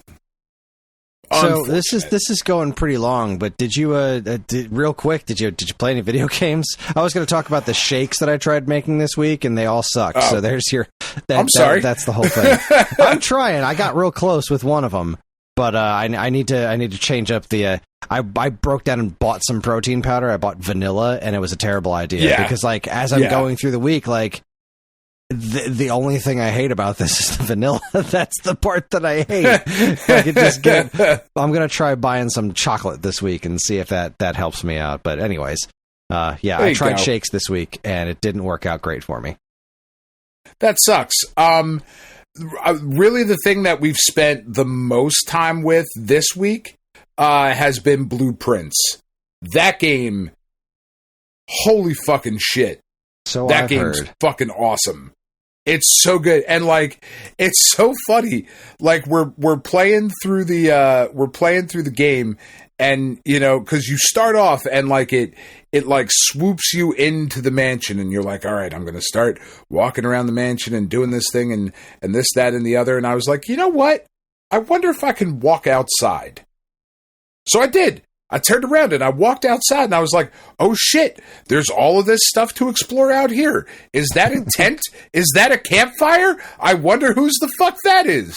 I don't know. There's a note in here. Let me read it. Oh, it's my fucking tent and campfire. Cool. Is that an apple orchard back there? Why, of course it is. Oh, there's a padlock on there? I guess I'll try to figure that shit out later. Let me go explore over here. Oh, look, there's a shed. What rooms can I build in the shed? Oh, a tomb? Fuck. Let's go explore a tomb. And it's just like, what the fuck is happening? This game is awesome. And there's so much more that I haven't figured out yet. Like I'm starting to realize that everything in the game means something. Like you go into these rooms and I'm looking at shit and I'm like, man, there's a lot of chess pieces in these rooms. That's definitely going to mean something. Like, God damn it. There's so much. It's such a cool game. Really, really, really enjoying it. I've heard nothing but good things about it. That's That is, I'm interested. Like, what was the kill the princess or whatever? I put that on my wish list. Slay the princess. Slay the princess. Yeah. Penn fucking beat that this week. Nice. She downloaded it on her computer and she was like, it was last weekend actually. I saw, like, we got up Saturday morning, we got up Sunday morning, and she's usually up really early. So like I got up and I was having a cup of coffee, like sitting at the kitchen table. And she comes walking down like all fucking like bleary eyed. I was like, what were you doing all night? She was like, fucking slaying a princess. It took me like 5.5 hours straight through. And I was like, damn, dude, that's fucking awesome. Good for you. I can't do that shit anymore. Can't just 5.5 hours of a fucking game. But yeah, that game's really cool too. Like, we played through a little bit of that as well, but Penn really wanted to play through Blueprints with us. So that's been our focus. Nice. Yeah, it's great, man. I'm loving them. A tiny bit of gaming this week. Really, mostly nothing. I've been playing. I've been spending a little bit of time with old Mario Kart games. Like, okay, just the ones that are on Switch. So Super Mario Kart, Mario Kart 64, and Super Circuit. Like, I've just been dropping into those three, and I've been having a blast because I'm really, really excited about the Mario Kart world. But so I mentioned earlier that I was using the Harmony card, and it was Ferg put out a new episode of the 2600 Game by Game podcast, and it came out faster than I expected. But the game that was on the game was Squeezebox, which is a game that I own but had never played. I had gotten it at some point and in some collection, and I just never got around to playing it because the box art looked super weird, and I just never did. And now I'm curious what that game is worth. Like, what is its current value? Any guesses? Squeezebox for Atari 2600? $48. Loose for $9, and that's what I have. CIB is trending at 32, which for an Atari 2600. All right, I was going CIB. Yeah, no, I just have a loose cart, but it's in really good shape. So I tried it out, and I missed the cutoff for the episode because the episode came out super fast. I was not expecting that. So, but I'm gonna send in feedback anyway. But just for poops. Yeah. Also, pretty rude of him not to check with you before he put the episode out. Yeah, seriously. I feel. Past me. Yeah, like that. It's pretty fucked up, Ferg. I was, and you know how much that hurts me to say. I was listening to the episode today, and like as I was walking the dog, because that's like one of the few times I actually get to listen to a piece of a podcast. Is like I'll go through maybe a show a week at best. But when I'm walking the dog this morning, and Hopper's not walking very far right now. He's just like gets about a block, and he's like, "I want to go home. I'm sad and hungry, and I have to poop." Me too, buddy. I'm listening to it, and like commercials start playing. I was like, shit, did we ever get a commercial out the Ferg to run on the show? And then our commercial played. I was like, oh yeah, I don't remember this at all. Outstanding. We're so good at this. Wonderful. Oh boy. So anyway, Squeezebox is an interesting little game. It's so you're like a criminal. It's like a breakout thing, but you're like a criminal in a white and black striped outfit, and you're wearing these like glorious green high heels, which is weird. Okay, love that. And like so, the walls are closing in on you on both sides, and it's like breakout, but you have a gun, and you're just trying to shoot the bricks. Yeah, you're just shooting the bricks, and it kind of plays a little bit like the was it that Tron arcade game? Because like you gotta you gotta like kind of swivel your gun around to like hit the different bricks, but they're closing in on both sides. I didn't spend a ton of time with it because I got weirdly bored with it really fast, which like it didn't seem like I should have. All things considered, because it's a really nice looking game and it sounds really nice too. but there's just something about the gameplay that really didn't stick with me. So I don't know. It's US Games. This is the company that brought us Sneak and Peek. So they don't have a great reputation, and like the box art kind of didn't. That's why I never tried it, because the box art was really kind of rubbing me the wrong way, and that's really all you have to go on in Atari games is box art. I'm glad I tried it.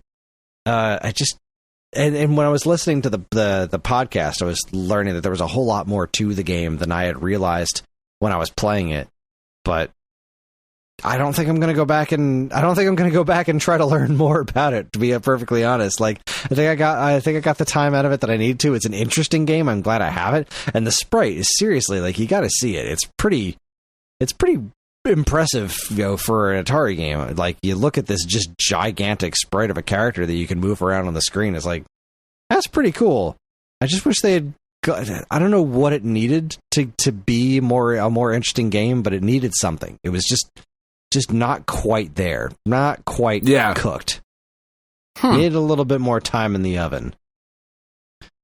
And then last night I had the joy of playing. They updated the Nintendo Switch Online, so I spent a little time playing Killer Instinct Gold before going to bed. How does that work on there? Like, does it feel good? Well, I imagine I'm it's sure weird. It would feel great if I had an N64 controller, but as like the default layout, the fierce buttons are on the fucking right analog stick, so no. But then again, like, I didn't really remember how to play this game at all, because I haven't touched Golden Ages, and I spent a fuck ton of time on this game in the old days. Like, man, when this came out on N64, I spent so much time, and I loved this game. And so I was really excited to start playing it again, but this was not like riding a bike. Nothing came back to me at all. I started messing around. I was like, nope, I got nothing. I don't remember a goddamn thing about how to play this. But holy shit, the character designs, like, some of them are just timeless. Like, Jago is pretty cool. Fulgore is fucking phenomenal. Fulgore is such a great character design. Yeah. Glacius looked awesome in KI1, looked fucking amazing in KI2. But then, and like, I guess Tusk is okay. Maya is like I'm playing the game and Karen's looking at me like, well, those things don't obey the laws of physics at all. Because they just kind of stick straight out, and it's like, and there were some character design choices. Like, Orchid's a little bit better in this game, but like, going back to like I can't remember what I was doing that got me looking at this. It was an old Nintendo Power where there was I was looking for the hot tip because every week I do hot tips on Tuesdays before Trivia Tuesdays, and the issue that I was looking through of Nintendo Power had this arcade preview for Killer Instinct, and it's like, there's Orchid with her boobs like pointing at her neck and like these very pronounced nipples pointing straight at her eyeballs. Like, boy, this game, like, they were not hiding at all the like exploitation. But then you've got Saberwolf and Spinal, and it's like, there's some really cool character designs in here. And they did have so Maya was dumb, but then they had what the hell was her name? I want to say Kim Woo. That was it. Kim Woo was a pretty decent design. Yeah, and Orchid. They did Orchid a bit better in KI Gold than they did 1, but she was still like, her whole thing is like, I'm sexy and I will make your head explode when I take my boobs out or something. Like, yes, it's strange. It's a strange setup. So there's definitely some very 90s character designs in here, but there's also some like really, really timelessly good ones. I don't know how I feel about TJ Combo. Like, he's somewhere between being super awesome and super fucking lame. But it was just I always so much liked fun. him. I always thought he was cool. I really liked Cinder, and I was sad he wasn't in KI2. Chief Thunder was pretty cool too. I like Chief Thunder's design. He was. I loved his moveset. Like, his design was pretty decent. I liked him better than Nightwolf because like this came out around the same time as MK3, I think.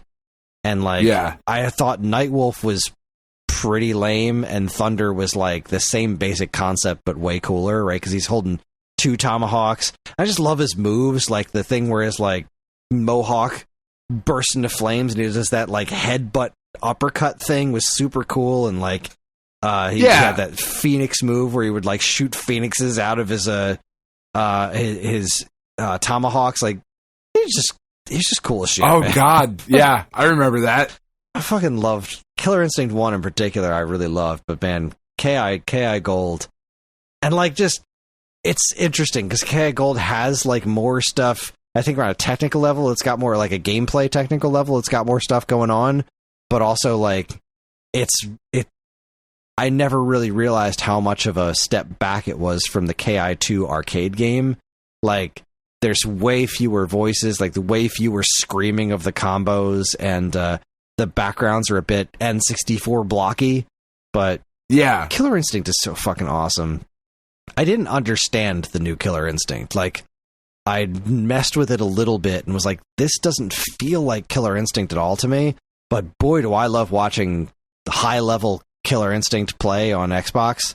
Like, that newer Killer Instinct is really fascinating to watch with people who know what they're doing. And some of the character designs were pretty cool. Others, I not still so haven't. much. Like, I still haven't jumped into it. I know I can get it, and it'd be like really easy to, just jump into. But yeah, like Jago didn't need the tattoos. Like, that was unnecessary. He didn't not need the tattoos. But then, like, you look at the redesign of Maya, and she's got all this like armor on, and like, okay, that's pretty cool. I do think Jago did not need the tattoos. Like, very specifically, that was unnecessary.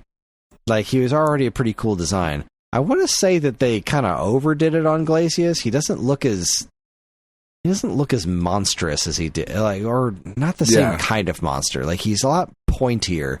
I loved his really sleek, watery looking design in Killer Instinct 1 and 2. I thought he looked so incredibly cool. And then Fulgor's just Fulgor. Like, even the name is cool. Like, Fulgor's awesome. That is such a 90s name, too. Holy shit. Fucking love it. Gore right in there. Fantastic. So I was really happy to see that show up, and I think that's really all the gaming I've been doing is just prepping for Switch 2. I'm getting a review code for Split Fiction, and I got assigned to review Welcome Tour. So nice.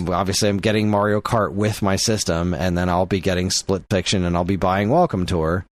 So I'm gonna be playing some games hard for work. And I'm really excited about it. That's awesome. Like, I'm really, really jazzed. I'm so jazzed for the Switch 2 launch because I've got the next 2 weeks. Like, I'm not going back up to North Jersey. I got a couple of weeks of, like, just some decent work around the house, fixing the garbage disposal, and then I'm going to have a couple of days off to just chill and play video games. I'm really, really excited about it. That's awesome. Love that. But it's 11 o'clock. We should wrap this up. I don't really have anything else to add in the video game department other than John was playing Smash Brothers Melee for the first time before the show, and that was pretty fun. But yeah, that's it. Oh, and Ellie is suddenly into pinball.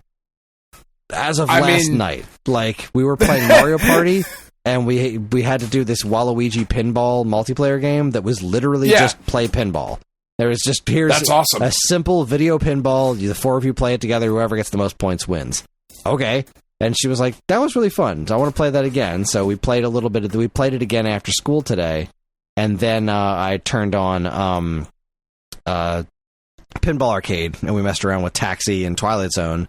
And then she went to a birthday thing tonight at an indoor water park in AC. And when I went upstairs to let Hopper out, she had just gotten home, and she was like, guess what? I played Avengers Pinball at the water park. Oh, that's awesome. Like, that's fucking great. Way to go. I love that you're playing pinball. That's great. That makes me so happy. That's so cool. Yeah, killer. That's fantastic. All right, everybody. That is our show. Join us next time for the May 10, 20, 30, 40. I don't know. We do it every month. You know what it is. By the time you listen to it's great. by the time you listen to that episode, I will be on a mini vacation playing Switch 2. Thanks to the lovely people for helping me raise the money for it, which is just marvelous. But anyway, we're on most social media platforms. If you want to get in touch with us, we aren't very difficult to find. All it takes is a quick look at our show notes, and you'll see links to our social media accounts, as well as all manner of other fun stuff, like a link to our namesake, StoneAgeGamer.com, and more useful links than you can shake a joystick at. If you'd like to get early access to this show's episodes, as well as a bevy of other shows on the Geekade Podcast Network, check out our Patreon, also linked to in the show notes. It helps keep this show running week after week, and all our patrons are loved and appreciated. This show's theme song, Squared Roots, was written by Banjo Guy Ollie, who has a birthday coming up.